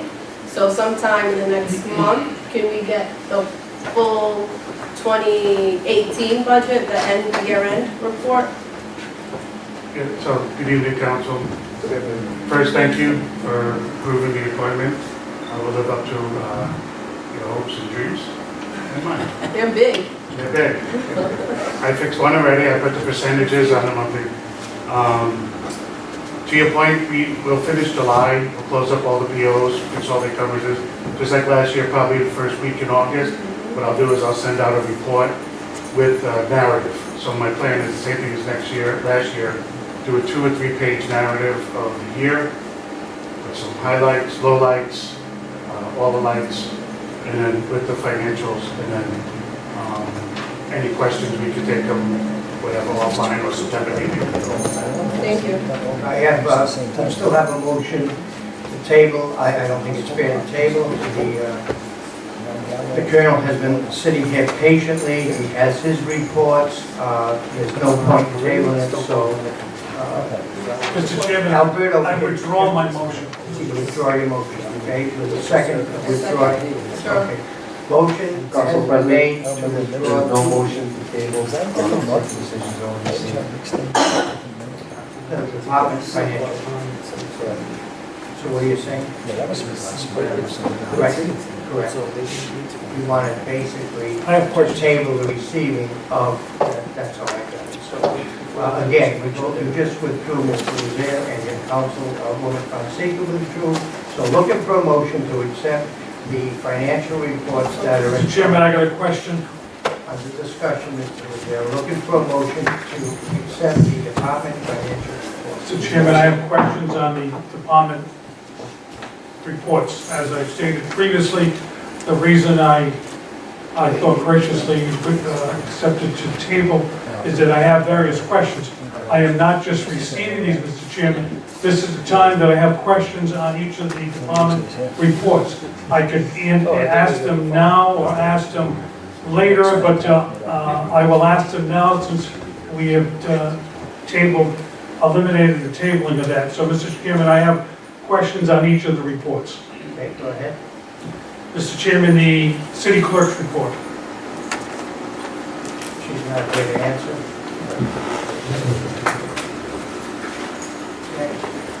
You have the Colonel here, and you have the... So the city clerk's report, what action, I'd move to table it until the next meeting, until she's able to answer the questions. Yeah. Council, if I should make a suggestion, for the department heads that are not here, like we did with the budget, if you want to write down or email the questions, we'll be, since we're not meeting for 2 months, we can certainly respond to the whole council from your questions or any other questions. So if you want to come by and document the questions for each group, we'll take them at the clerk's office or at the chief staff's office, and we'll get them back to the council like we did with the budget. To those that are not here, I will... Here or not here. So it doesn't matter.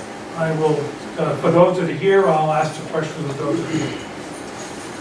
I will pass on the city clerk's report, Mr. Chairman. Department of Code Enforcement, Mr. Chairman, I will pass on that since she is not here. The Finance Department report, I have questions.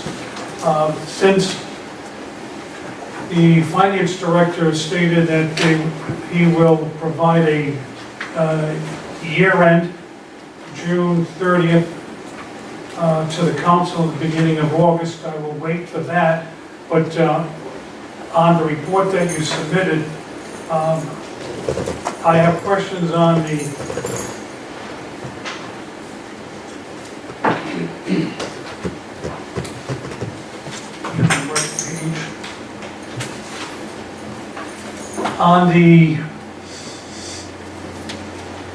monthly review summary unaudited May 31st, you provided tax revenue previous year.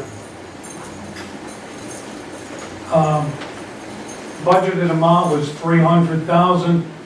As of April 30th, we've received $604,681. That is $304,681 in excess of what was budgeted. What do you project for the end of the year? Or why is this so high?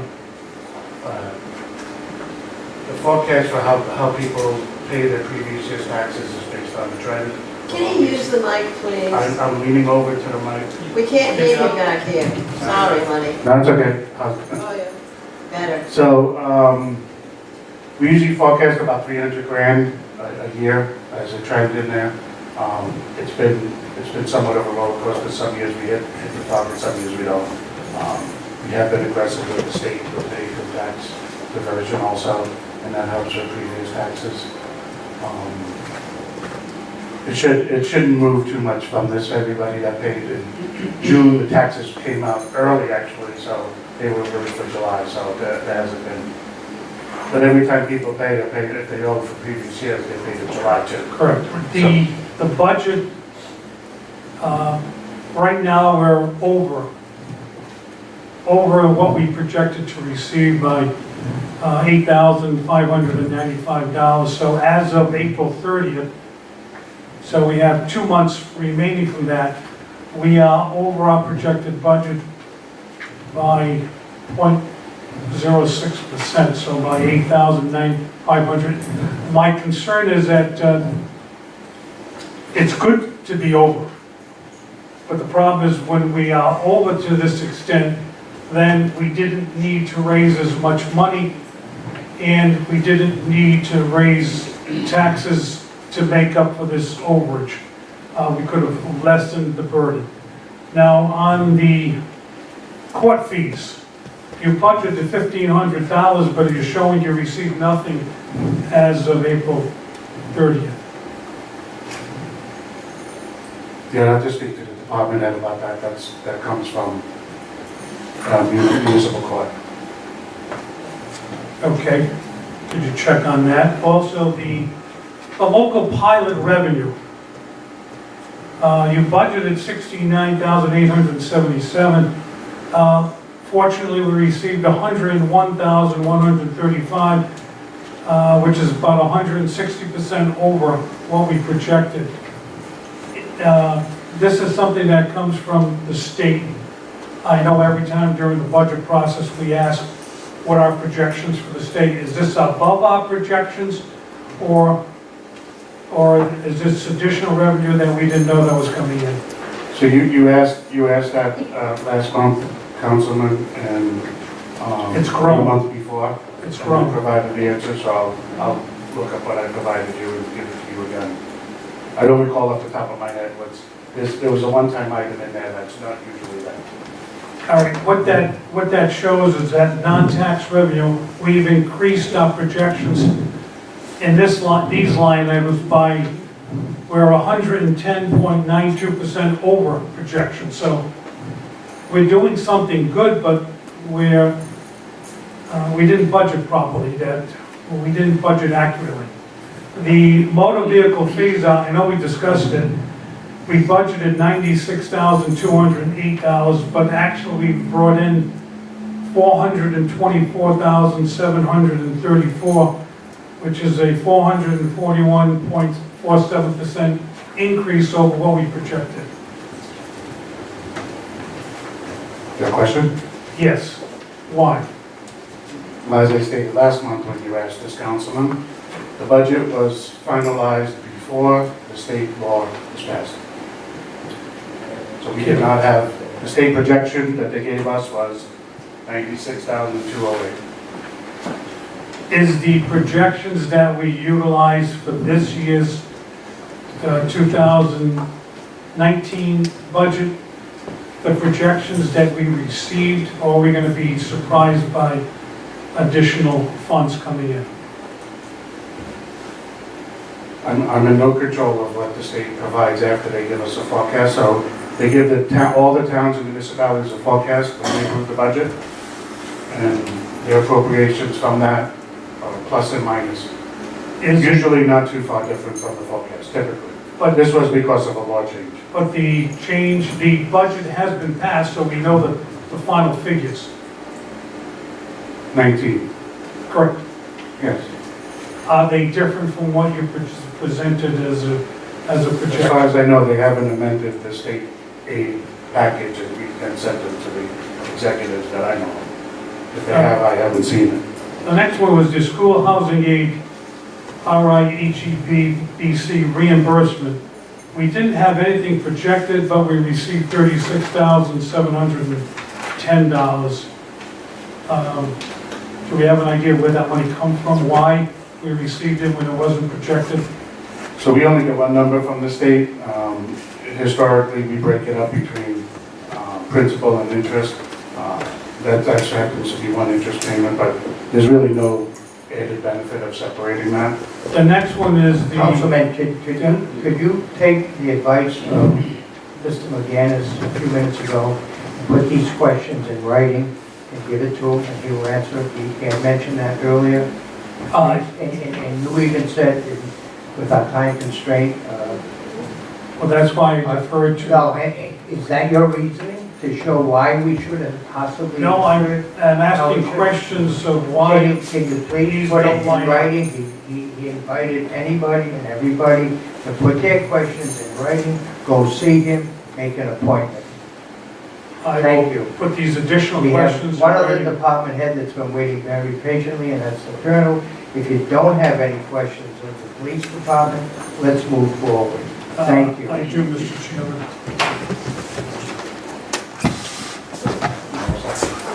Thank you, Council. Thank you.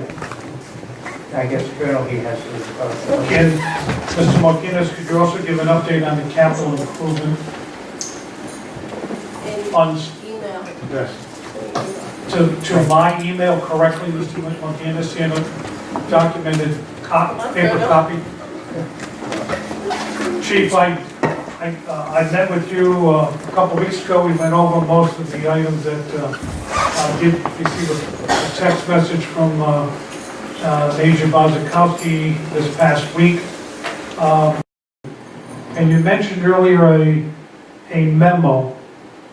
I don't have a memo. The resolution. Resolution. It's right in front of you.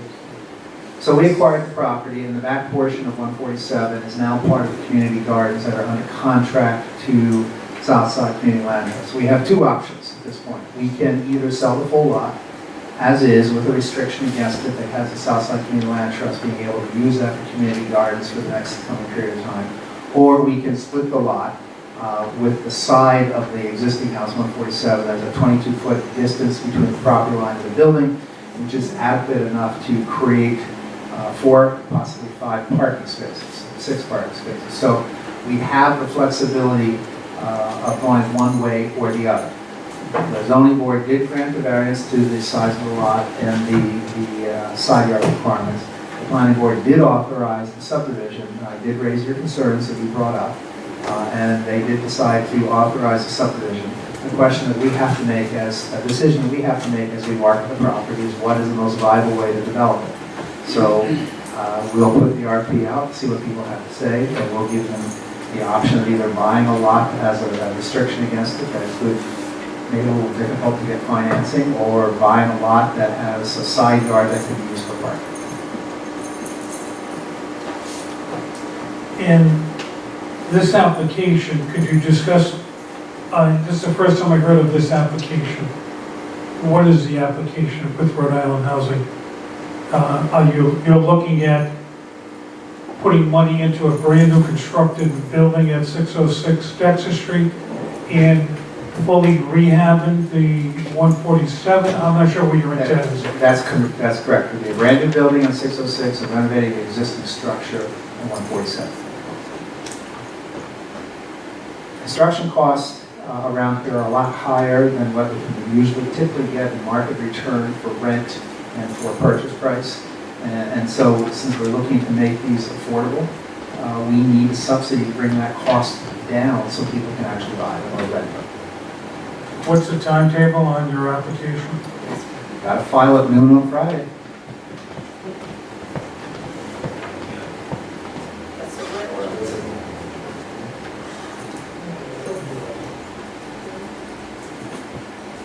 Under discussion now. Anyone else?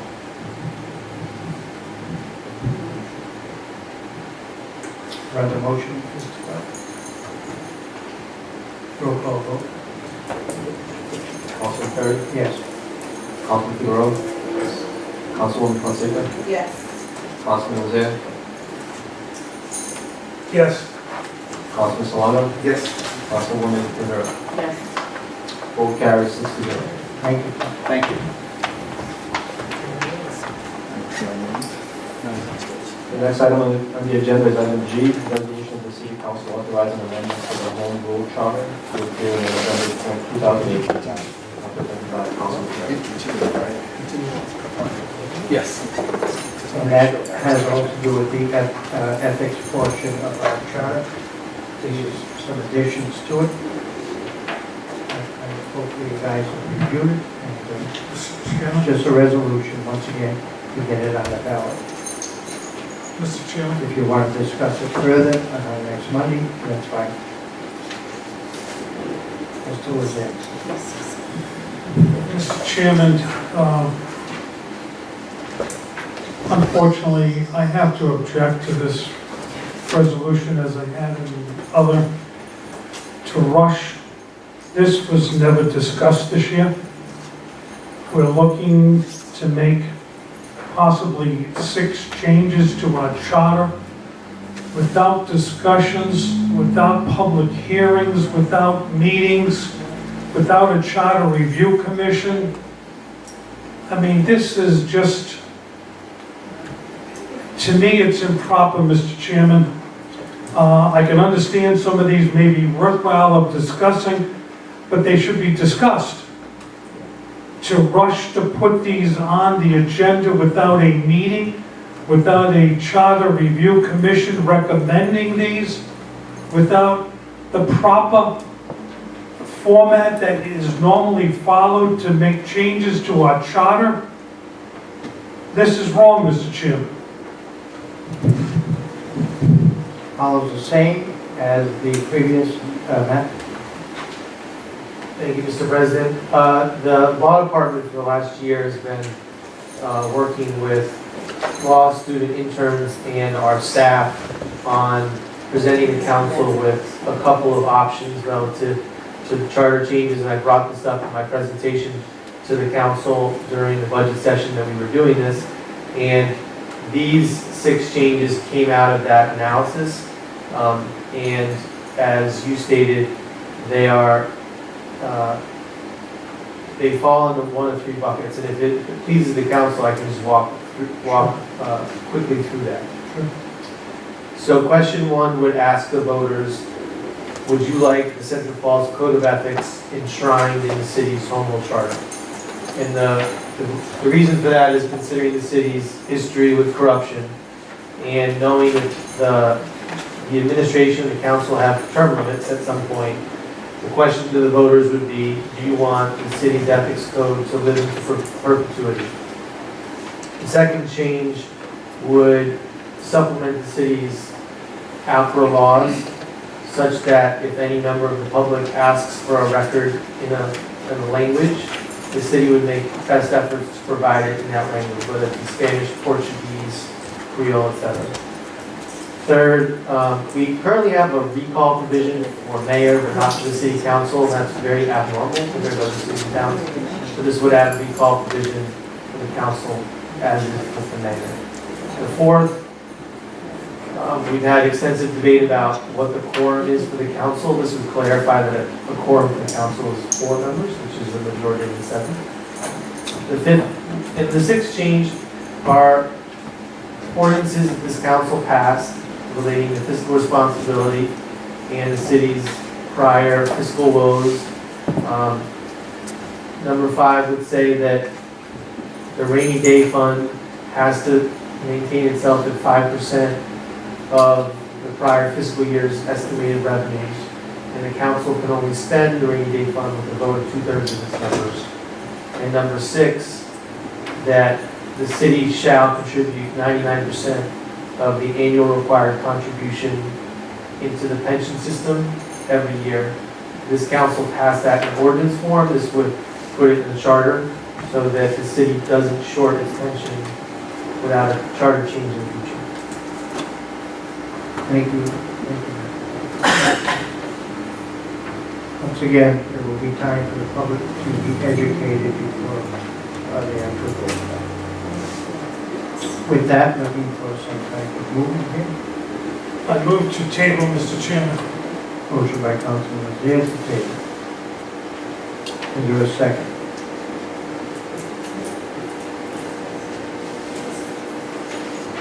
Second by Councilman Fonseca for discussion. Under discussion. Maybe the city solicitor can explain more 3, 4, and 5. Just a little bit more detail. Sure, Councilwoman. As part of the analysis the law department did, we noticed the city, so for number 3, the city charter only provides recall for the position of mayor, but not for the position of city council. And so that amendment would provide recall for both the mayor and the city council. What does that mean? What it means is, currently the city charter says that if 20% of the voters sign a petition to recall the mayor, then there would be an election to recall the mayor. We typically think of this on the federal level as like impeach the president. So it's recall's another way to say impeach. So you can impeach the mayor with a petition from 20% of the voters signing it. That would trigger an election, and a majority of the electors would either vote to recall or not recall the mayor, at which point the council president would become mayor. That provision would also include members of the city council. What's the reasoning behind that? Because recall provisions in every jurisdiction we looked at in Rhode Island and otherwise included both the legislative branch and the executive branch. I went back and asked Stephanie Gonzalez for any documentation as to why that wasn't included in 2012, and I found no documentation why they were only targeting the executive branch.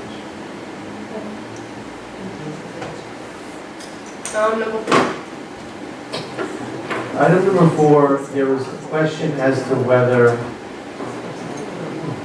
the state receiver was trying to set a quorum at 6 or whether it was 4, and there was a dispute between Unicode and clerk base as to what the right answer was. I rendered a legal opinion that based on my analysis of all of that the answer was 4. This would clarify that dispute. Number 5, this is an ordinance that this council passed to ensure that there is a rainy day fund in the city. And this would enshrine that in the city charter so that if the voters approve it, it would require every future administration to maintain a rainy day fund unless they choose to ask the voters to take it out of the charter. This requires it. With the vote of 2/3, is that the change? That's actually what it says now. So the rationale here is that if a future mayor and city council wanted to get rid of the rainy day fund, they could do so. This would put it in the city charter, so the only way you could, if the voters approve it, the only way the rainy day fund would ever go away would be if the voters had to again vote to remove it. So it creates a permanency that an ordinance doesn't. So an ordinance can be, as you know, deleted by the council with introduction, first passage, second passage. So that rainy day fund could be deleted by a future council. If you believe that the rainy day fund is in the best interest of the city and want the voters to evaluate that question, this would make it significantly permanent in the city. Thank you. And last question, so this is just an introduction, correct? So, It's a resolution, this is the actual resolution. why is that one, the other one not? This The bond counsel for the city rendered a legal opinion that It's downstairs, I can call. No, it's okay. From Locklord, her name is Karen Grant, she's a bond counsel for the city, rendered a legal opinion that an appropriation of money in the form of a bond required an ordinance. Since none of these 6 questions are an appropriation, the format for them is a resolution. So just for clarification, all of these 6 questions will show up on the ballot as is, as written here, if we approve it today? With explanation by the Secretary of State. I'm just worried about the language and voters being able to understand what this is asking. I have struggled reading this through, so. If the council plans on having meetings next week, I'd love to spend the next week working on language to make it Yep. better. Please. Thank you. Mr. Chairman, Mr. Lozay?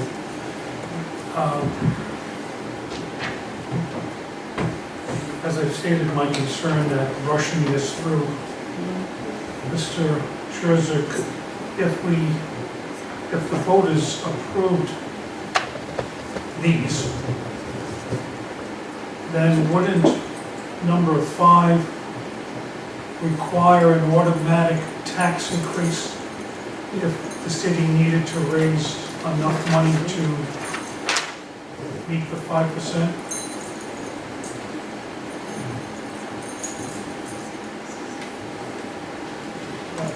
Number 5, I believe the answer to your question is no. What it says is that there would, if the voters approved it, there would be a rainy day fund equal to 5% of the prior year's expenditures. However, the council could spend that rainy day fund with a vote of 2/3 of the members. So if the city was in crisis and you wanted to tap into the rainy day fund, i.e. you thought it was a proverbial rainy day, then you would need a vote of 2/3 rather than a simple majority. In that the next year,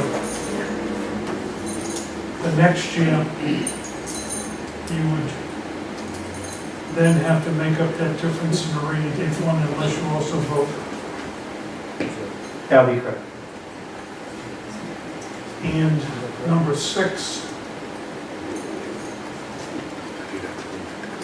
require the city shall contribute at least 99% of the annual required contribution for its pension funds as determined in its actuarial variation. Could you tell me what we are spending right now? We have spent at least 100%, I believe, the last 4 years of our ARP. And that table is included in your Audit report? It's not in the audit, it's the annual actuarial evaluation, which is on the city's finance website and on our open data portal. The back page has a chart showing what the current funded status of the pension is and what funded status will be per year and what the ARP will be. And this change, I believe, ensure that the city reaches, our pension would come out of critical status by 2027, so within 9 years. So are you saying right now the city is contributing 100% of the on all pensions? So Councilman, the council approved an ordinance. Right now, we just want to put it in the, it's the same, that is the same as the ordinance that you approved, which says that the city will pay 100% of its pension requirement. But is that what we are paying? We currently pay anywhere between 103 and 105%. Okay. We've been doing that as long as I've been here. Anyone else? We currently have a motion by Mr. Rozier, I believe, to the table. Yes. Seconded by Councilman Seeger. Roll call vote on the table. Councilman Perry? No. Councilman Figueroa? Councilwoman Fonseca? Yes. Councilman Mozea? Yes. Councilman Solano? No. Councilman Rivera? Yes.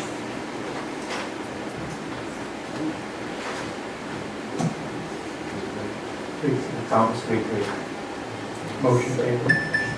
So Councilman table.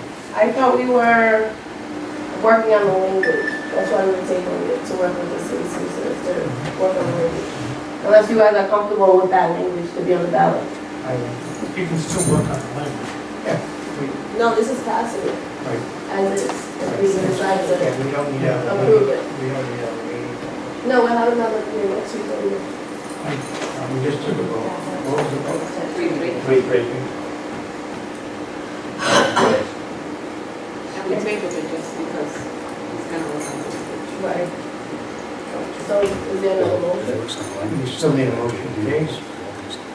We gotta act on this resolution. We table. It's tied. Did it pass the tie, 3-3? Did it pass? Okay, thank you. So- Table until Monday. The same thing. Council President Chambers? It's time, again, this is also time sensitive, I believe. Very simple, it's time sensitive. So, under the rules, yes. There's currently no motion pending, we have to entertain a motion to continue until Monday. Exactly, that's what I was looking That's what I was for. That's asking. exactly, no, you went to. That was. I said there was no motion on the table. You said it was table. It wasn't. It was table, Bob. It's table. No, I know. So What I did you move on? make a motion to continue it to Monday, so we can work on it. Second. I have a motion by Councilwoman Fonseca to continue to Monday, so we can work on the language of this resolution that's in front of us, authorizing the following amendment to the Home Rule Charter to appear on the November 2018 ballot, and seconded by Councilman Solano. Any further discussion? Roll call vote. Councilman Thursday? Yes. Councilman Figueroa? Yes. Councilwoman Fonseca? Yes. Councilman Zale? Yes. Councilman Solano? Yes. Councilwoman Rivera? Yes. The motion carries 6-0. Thank you.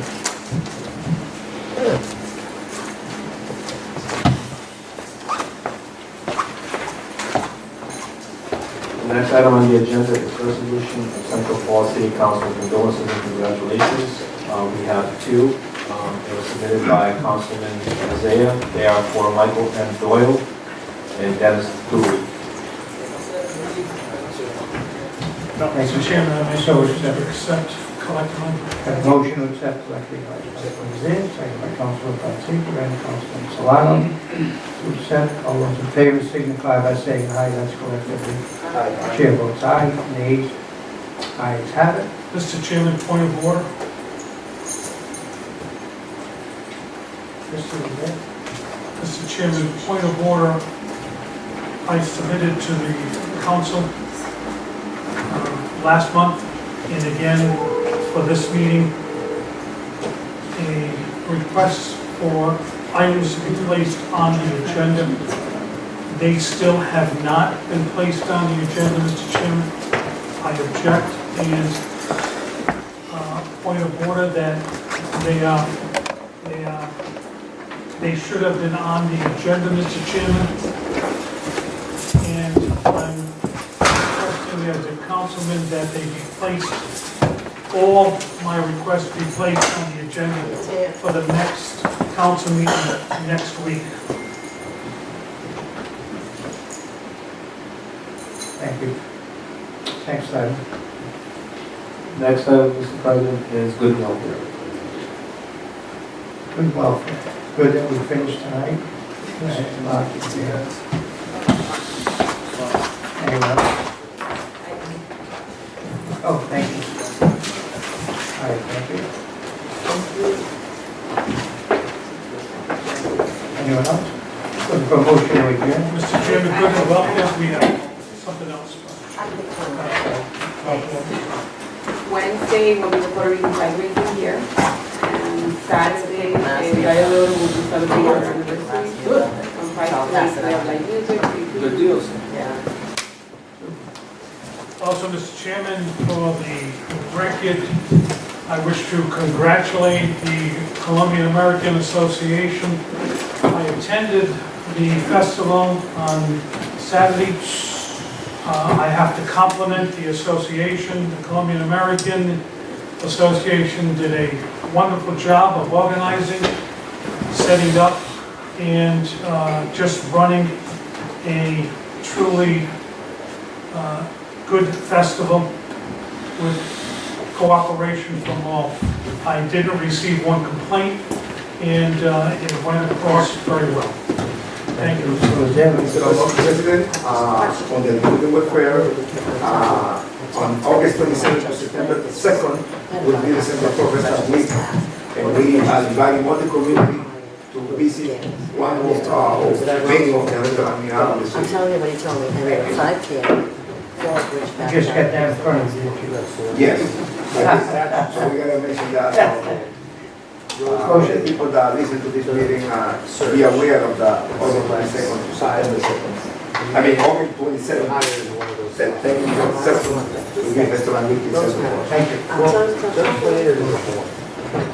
That's not a nice thing to say. That's not a nice thing to say. Stand adjourned, just that. Because he doesn't know the statute. I can't say that. Another one I have to say as well. I have a lot of questions. I do. When you was here, you was very I might.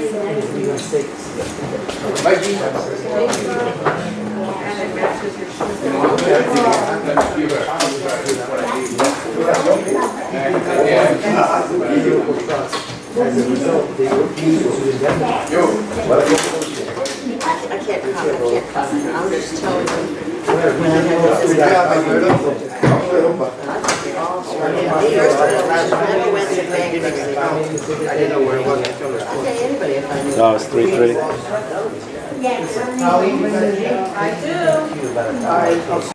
I do have continued concerns regarding Liberty Street parking. I've also received additional complaints regarding Crossman Street parking on the sidewalk. I would just have you follow up on those, Chief. I thank you. These are financial reports, Mr. Lieutenant. Yep, and I wanted just to follow up on my last conversation with them. That's all I have to Chief. Thank you. Thank you, Chief, for your patience. Thank you. Thank you. Financial report. Next item. Next item under executive communications, item C, executive orders, 2018-004, action directed planning and economic development. Chief, Mr. President, before the chief goes, I just want to make a comment. 2 weeks ago, I received a letter from constituent complaining about disorderly conduct, juvenile disorderly conduct, and I was visited them, and I forwarded to the chief the information, and the chief took over, went up to them, and they were pleased. Thank you so much for taking care of this. Very well. Thank you very much. No, just thank you for reaching out to me right away so we can rectify it. Thank you. Thank you, Bill. Could we actually jump to the, as a liquor board, we have tobacco, yeah, and we have the detectives here and the detectives. So, do we jump as a liquor board to the liquor board items? We now stand as the liquor board. Council President, the next item to be read is item G, hearing consideration and possible action regarding the final licenses and license holders. The first up is Sanchez Food Court, doing business as Michele Supermarket, 693 Dexter Street.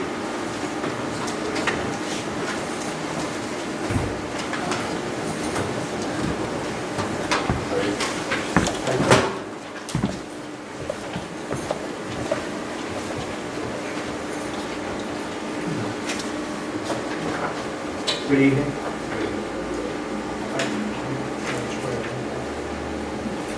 Could you please, actually, why don't we have the officer go first? Officer, do you want to present the first case against Sanchez Food Corp, DBA BTRC Market, which is the first business on your report, dated 6/29/18. You could pick up the microphone and speak to it. Myself and Lieutenant Reed conducted a tobacco buyback, or tobacco purchase with a juvenile. He entered this business and he was able to purchase Newport cigarettes. We went in and identified the owner who actually sold the cigarettes.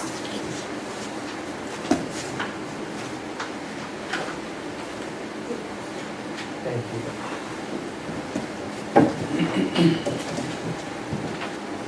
Representatives of Meteor Supermarket, could you please state your name and address for the record, please? Mr. Microphone.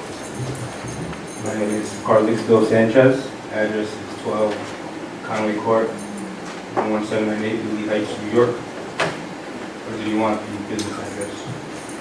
Either is fine, thank you. And do you have a defense for the allegations before you today of selling cigarettes to an underage minor?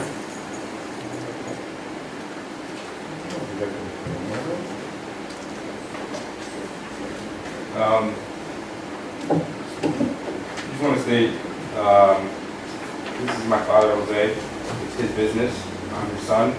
I came to the business about 3 months ago, and he has a lot of new ideas he wants to do with the business, a lot of changes he wants to do.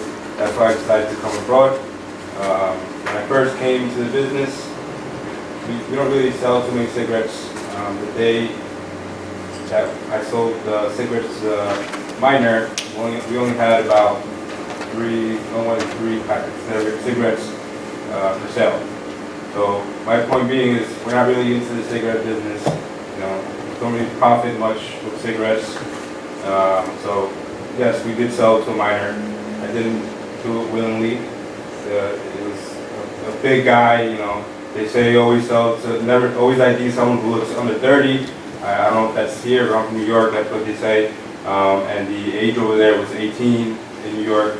So I'm used to someone coming in, and if they look over 18, which is a lot of the cases, I sell them, which is not, it was just a mistake. It was just a mistake. That's it.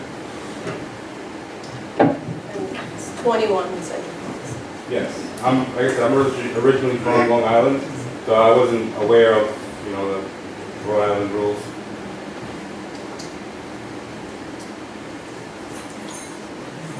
So do you have any further questions? I do not have any further questions, and it sounds like they're admitting to the offense, which this would be their second offense within the calendar year 2018, which Section 12-422 of the City Code of Ordinances provides for a fine of $350. I move to fine the business $350. Second violation. Motion by Councilman Fonseca, the second violation to fine the levy to Carlos $350. Is there a second? And a second by Councilwoman Rivera. Is there any further discussion on said fine?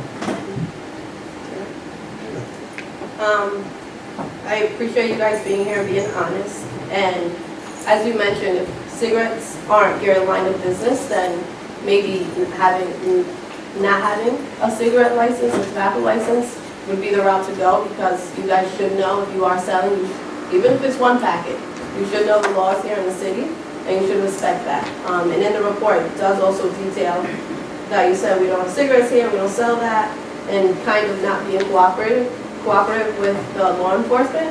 And that's big here, and you will get fined every time, and after the third time, your license is going to get taken away. I think there was just a little bit of a language barrier. Really misunderstood something we said, or what my father said, because he didn't know too much English, so that was what led to a misunderstanding of it. Thank you. Anyone else? Roll call vote. Councilman Perry? Yes. Councilman Figueroa? Yes. Councilman Fonseca? Yes. Councilman Lozera? Yes. Councilman Solano? Yes. Councilman Rivera? Yes. Motion carries 6-0, Council President. Okay, I'd like to wait to see the city clerk to carry You can see the clerk tomorrow. City clerk. First floor. Right downstairs, first floor. Thank you. Thank you. Next item on the agenda is Sayura Asturias, doing business as Dexter Street Market, 874 Dexter Street.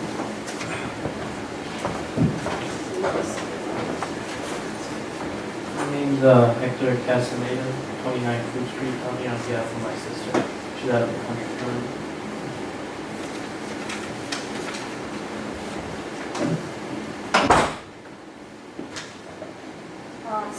scenario, we had a juvenile walk in.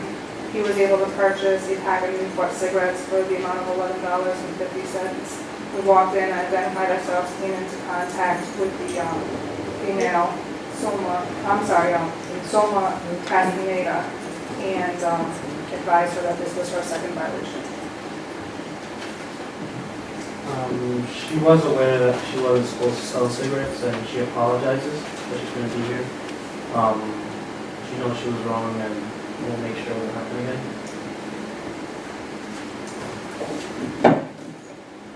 Mr. President, similar to the prior case, this is the second offense within calendar year 2018 and carries a fine of $350. What's your pleasure, Counsel? Move to approve. Motion to approve the fine of $350, seconded by Councilman Figueroa, Councilman Rivera, and Councilman Solano. Any discussion? Same thing as before. Hearing none, roll call vote. Councilman Ferry? Yes. Councilman Figueroa? Yes.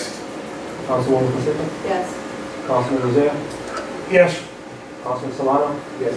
Councilwoman Rivera? Yes. Motion carries 6-0. Thank you. See the clerk come out or the day after.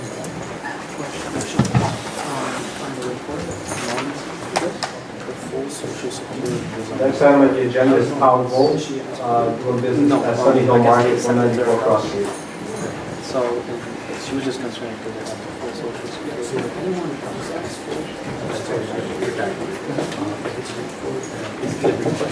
Is that the correct address? Is it Cross Street? Yeah, she never requested Texas it. Street. So after the incident, she just received the paper what happened, and then I guess she received the report. I'm going to have to talk to this one, like the last four records. So. Good evening. Similar situation on the same day in question. We had a decoy enter Sunny Hill Farms, attempt to purchase cigarettes. He successfully purchased Marlboro Gold cigarettes from a female employee. At that time, we entered the store, spoke to the female employee, identified her as Susan Ostley. We advised her that this was the business's third violation. She was just concerned. Contact the manager and let him know our previous two violations were on January 17th and January 30th of 2018. Now that's just specifically.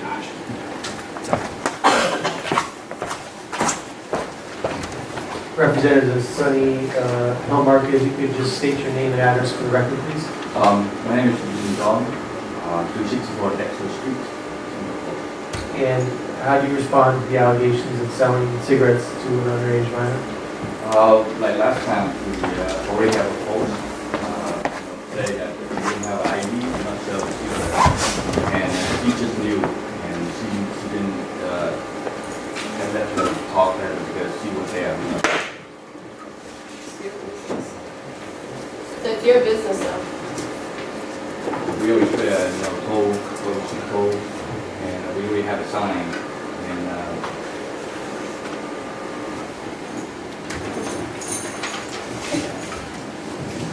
City Solicitor, this is third violation, correct?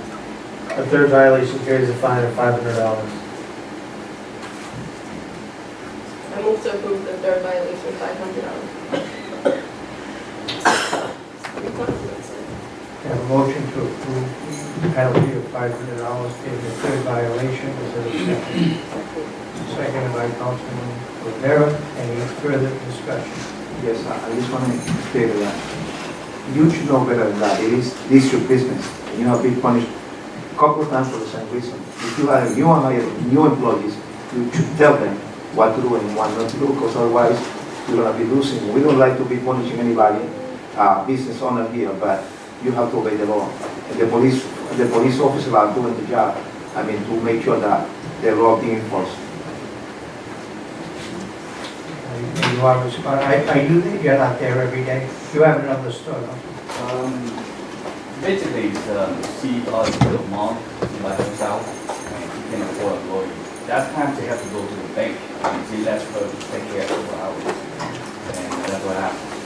Maybe you should perhaps take, sort of kind of find your clerk, tell her, it's gonna cost you, you pay $10 out of the pay every week, or whatever, or something like that. I understand, but then again, you're responsible for those under you, so, but again, another $500, that's a big chunk of change, but, I know you don't have a multi-million-dollar business.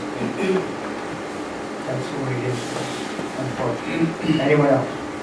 Mr. Chairman, can I just get a clarification on the address? It's being continually listed as 194 Cross Street. 364, that's Dexter. three. Yeah, but that's where he It's Dexter Street. What is the, What's your address? 364 Dexter. It's on, 194, it's on the narrative. why do we have it 194? Village Society. Is it?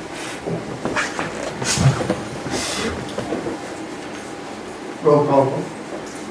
Councilman Perry? Yes. Councilman Figueroa? Yes. Councilwoman Fonseca? Yes. Councilman Lozelle? Yes. Councilman Solano? Yes. Councilwoman Rivera? Yes. Motion carries 6-0.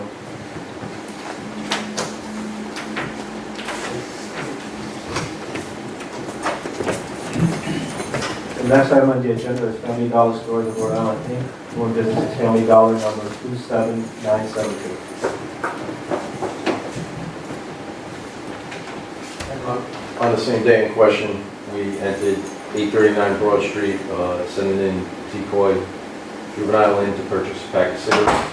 He successfully purchased a pack of Newport cigarettes. He identified to us who the clerk was that sold to him.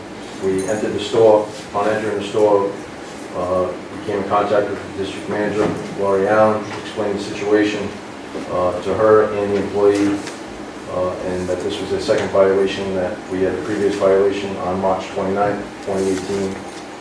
At that time, advised that it would be brought before the city council, and the store handled the employee on their own end. As they said, they had a zero tolerance policy on this.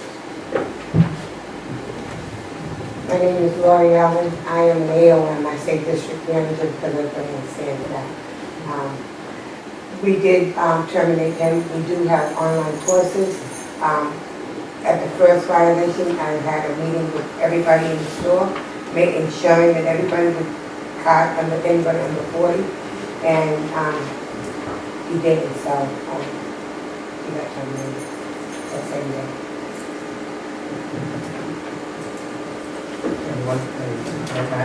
Mr. President, as a second violation, the city code of ordinance provides for a $300 fine.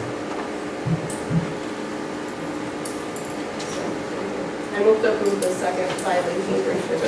Moved by Councilman Fonseca to approve the $350 fine for the second violation, seconded by Councilman Figueroa and Councilman Solano. Any discussion? I do commend you for firing the employee, but again, it's unfortunate. You did what you could, so there's no guilt on your part, and certainly the onus is on Louis unfortunately. Same. We appreciate the effort and you being forthcoming with your employees and making hard decisions. Anyone else? Roll call vote. Councilman Perry? Yes. Councilman Figueroa? Yes. Councilwoman Fonseca? Yes. Councilman Lozelle? Yes. Councilman Solano? Yes. Councilwoman Rivera? Yes. The motion carries 6-0, Mr. President. Thank you. Mr. Chairman, can I ask the representative from Family Dollar what changes have been made so you don't have to come before us again? Well, what we do is, when we hire people, we enforce that and we have a class. I'd like to thank Detective McNulty. Yeah, thank you. Thank you for your efforts. Thank you. I'm sorry. So we just, there's only so much we can do.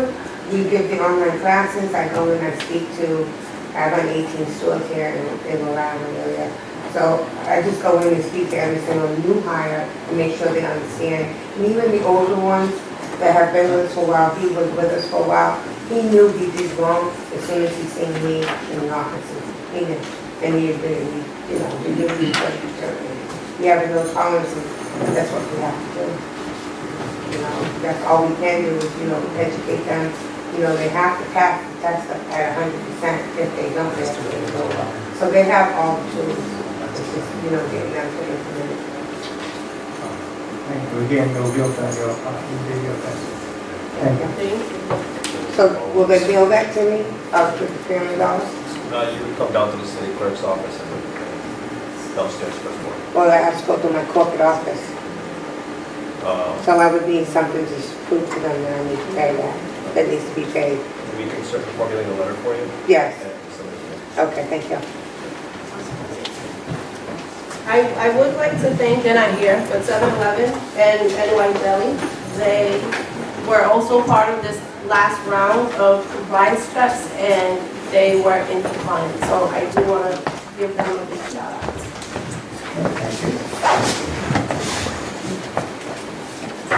Mr. President, the next item on the agenda is under executive communications, item C, executive orders, 2018-004, acting director of planning and economic development. So accepted. The next item under executive orders, 2018-005, acting finance director. So accepted.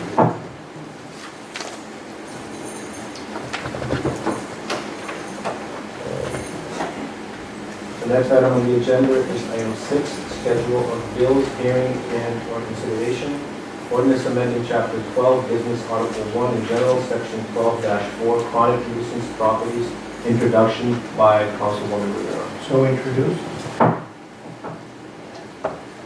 The next item is item B, under schedule of bills, hearing, and consideration. Ordinance amending Chapter 30, Solid Waste, Article 1 in general, introduction, Councilman Rivera. So introduced. Next item is item C, under schedule of bills, hearing, and/or consideration, ordinance amending the Central Falls Comprehensive Plan, the Central Falls Transit-Oriented Development Area, introduction by Councilman Terry. So introduced.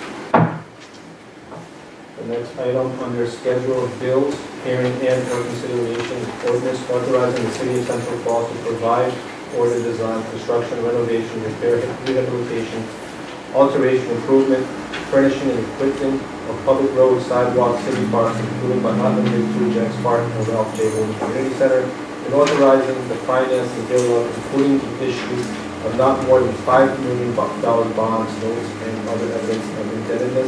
Therefore, introduction made by Councilman Carter. So introduced. One question, is there a timeline of each Josh can answer on the bonds or Lenny?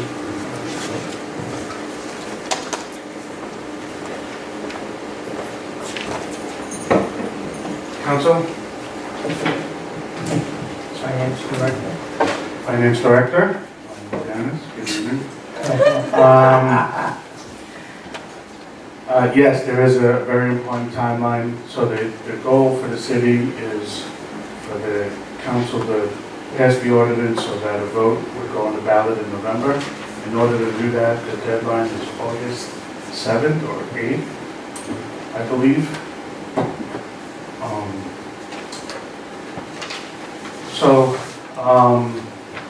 We're looking to have an introduction and a passage by August 7th. Wow.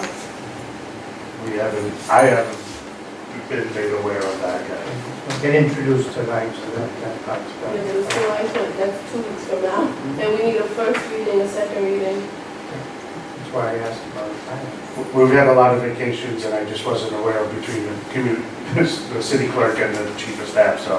We don't even have a meeting on August. It's before the second August meeting. Can we get clarification? Yeah. So obviously this is a major initiative. This is something that we'd be coordinating with this council president and the city clerk to work with the city council to try to get 2 meetings scheduled prior to the August 8th deadline. So it's going to be coordination between the council president, the city clerk, and the city council to find some dates that work with the council, present it, standard process. And you go 48 hours between. Minimum. Absolutely, of course. Minimum 48 Yes, hours. and it would, obviously, it's up to the council's discretion as to how much time you want to put in between.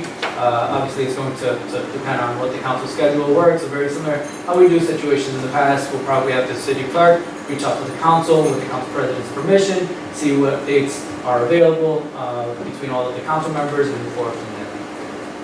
I'd like to add that this is only to get it on the ballot. It's up to the people of the city of Central Falls to approve it or not approve it. That's all we're doing, is the request is to get it on the ballot. That's what it's about. But it's very important as well, that it's only to get it in the ballot, but it's important to educate the community about what it wants is. I mean, we need a lot of things, but it's important that the community know what is the bond is and what is the consequence. Because I mean, there's a time where we have to pay, then we have to find the money, and then to find the money, we have to do sometimes increase taxes or do whatever. It's important to let the people know that the bond is the law. Right, and we're going to treat it as that. We have the introduction tonight, and we have one, and then two hearings. This was there quickly, and again, it's all introduction. I'll let Councilwoman Fonseca go first. I just want at least for us to know by Wednesday, the latest, the dates. If that's possible. So, Monday, yes, by Wednesday, we will have the city clerk, by Wednesday, send an email to the council to coordinate those dates. So obviously, from my experience and having worked with the clerk's office, there's a lot of back and forth that goes on. So the quicker that we can get responses from the council, and I'll be sure that our city clerk office emails, texts, or phone calls, all of the council members to make sure we get responses by Wednesday. Thank you. Yes, absolutely. Oh, we can just say do the next date now. Monday, Yeah, that's fully on to the council, whatever If you day. want to, okay? You want to. and then whoever comes, comes. Oh, right. Okay, how about next Monday? Next Monday, the And then we 30th. make another date. Yeah, because we got to have 2 meetings before the 7th. If you could, to be honest, if you could coordinate the meeting now, that'd be ideal. Next Monday, the 30th. And next Wednesday. Sure, 48 hours, sure. We go Monday and Wednesday next Monday, week. it's showing. Monday and it's showing- Wednesday, 6 p.m.? Yes, yes. Next Monday, next Wednesday. And that's the only thing going to be in the agenda, right? City clerk? No, and the school, this block party. We need to approve it. That's up for you guys to decide, but yeah, we can. Monday the 30th? Monday, 30th, 6 p.m. and then Wednesday. And we'll have the city clerk send out Chairman, I confirmation. have conflicts. Both days? At 6 o'clock. Monday and Wednesday. If we have a quorum, Monday. Mr. President, the city charter requires 3 days between first and second passage. 72 hours. So maybe a Monday and Thursday? Sure, Monday, Thursday. sure. Well, it's for the majority of us, so. Okay, thank you. Is that confirmed? Because if so, then the city clerk will send out correspondence confirming those 2 dates and start the process, Secretary of State and all, Monday and Thursday. Councilman Fonseca, the block party, you want to get the block party on for Thursday, because I think we'll need our signatures except for the police file. Wonderful. Okay. Thank you.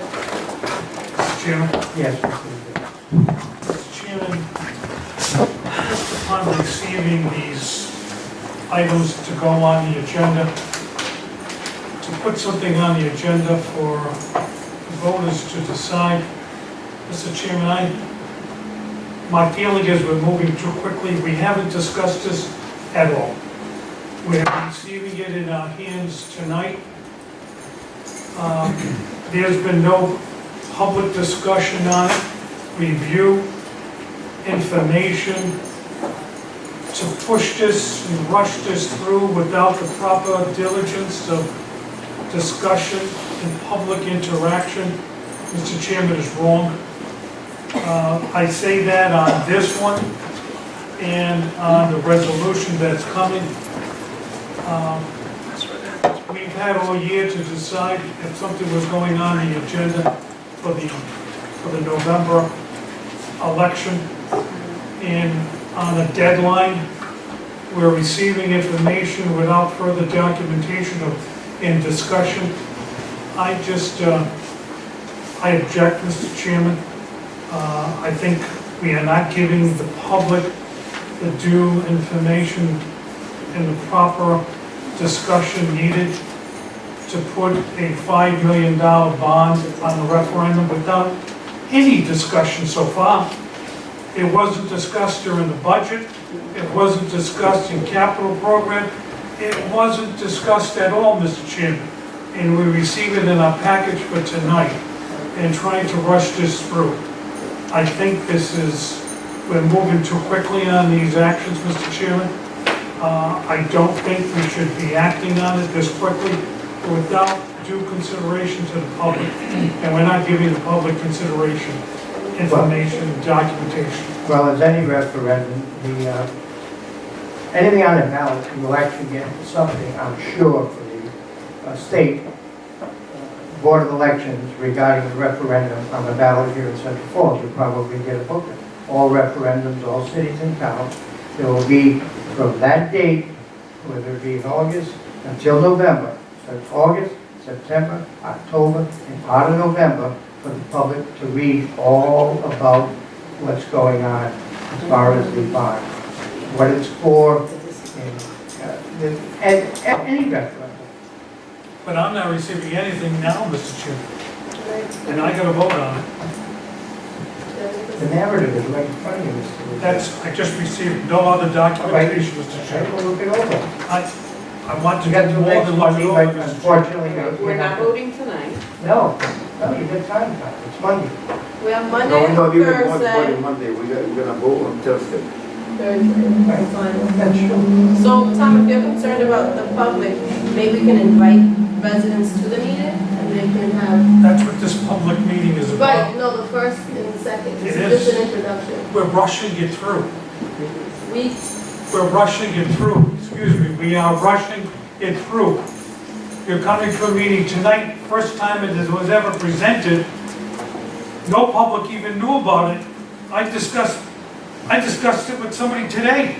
Nobody knew about this. We're rushing this through, and we're rushing through a meeting next Monday, next Wednesday, next Thursday. I just think it's wrong. We have 3 months to educate the community about it, and then they can vote. That's fine. Well, based on the decision that we make next week, then we have 3 months to work with the community and correct. educate them about them, and they can make their own decision when That they is go on. correct. And I'm sure- The state will provide, I'm sure, booklets as they do on all referendums, all cities and towns between now and the general It's a city election. referendum, Mr. Chairman. Right. City will provide. A referendum will be out, I'm sure, in booklet form. And We have to Mr. pay for that. Morganis will do as many public meetings and discussions as needed, right? Absolutely. President.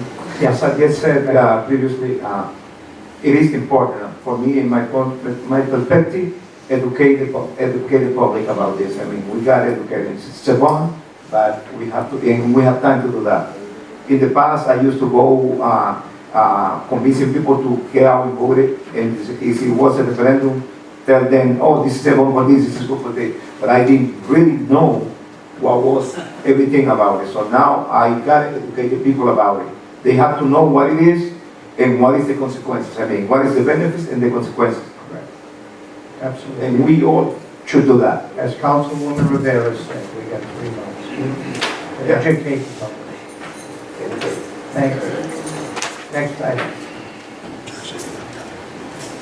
Next item on the agenda under schedule of bills and hearings under consideration is resolution of the Central Falls City Council supporting the city's 2 applications to the Rhode Island Housing Acquisition and Revitalization Program.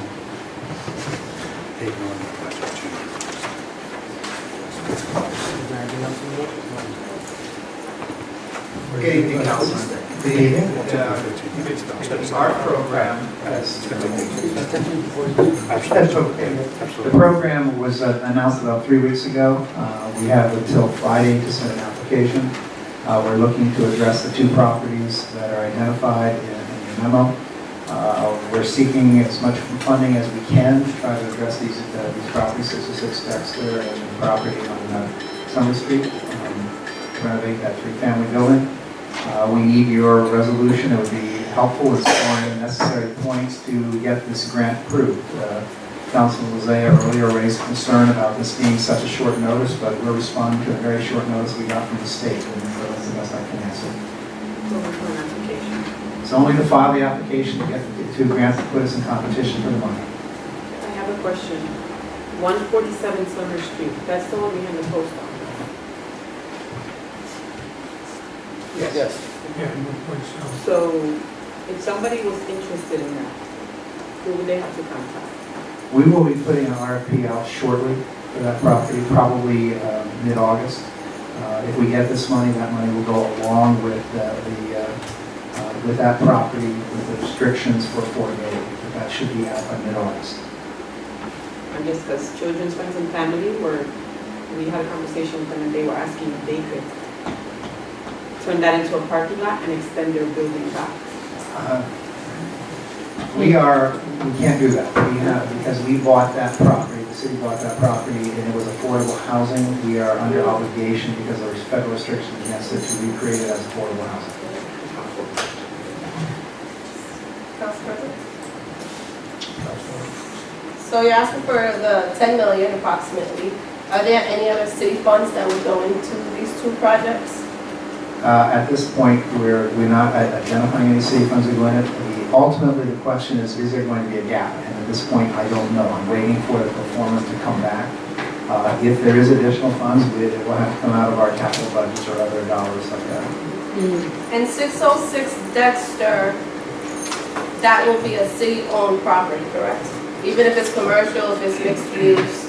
In all likelihood, we'll sell it. We don't necessarily want to own commercial or residential, but we sold with restrictions to make sure that they're market rate units that within certain guidelines. The plan at this point is 2 commercial units on the ground floor and 4 units on the second and third floor. Thank you. So, 147 Summer Street. So we're looking for the money to renovate this or sell as is? The intent is to sell, but we're trying to get money because it has to be affordable. We're trying to get some money that we can ensure the affordability. So sometimes the cost of renovating a building exceeds what you can get in a market return on rent. But since we're obligated to keep it affordable, we're trying to get some assistance to help us.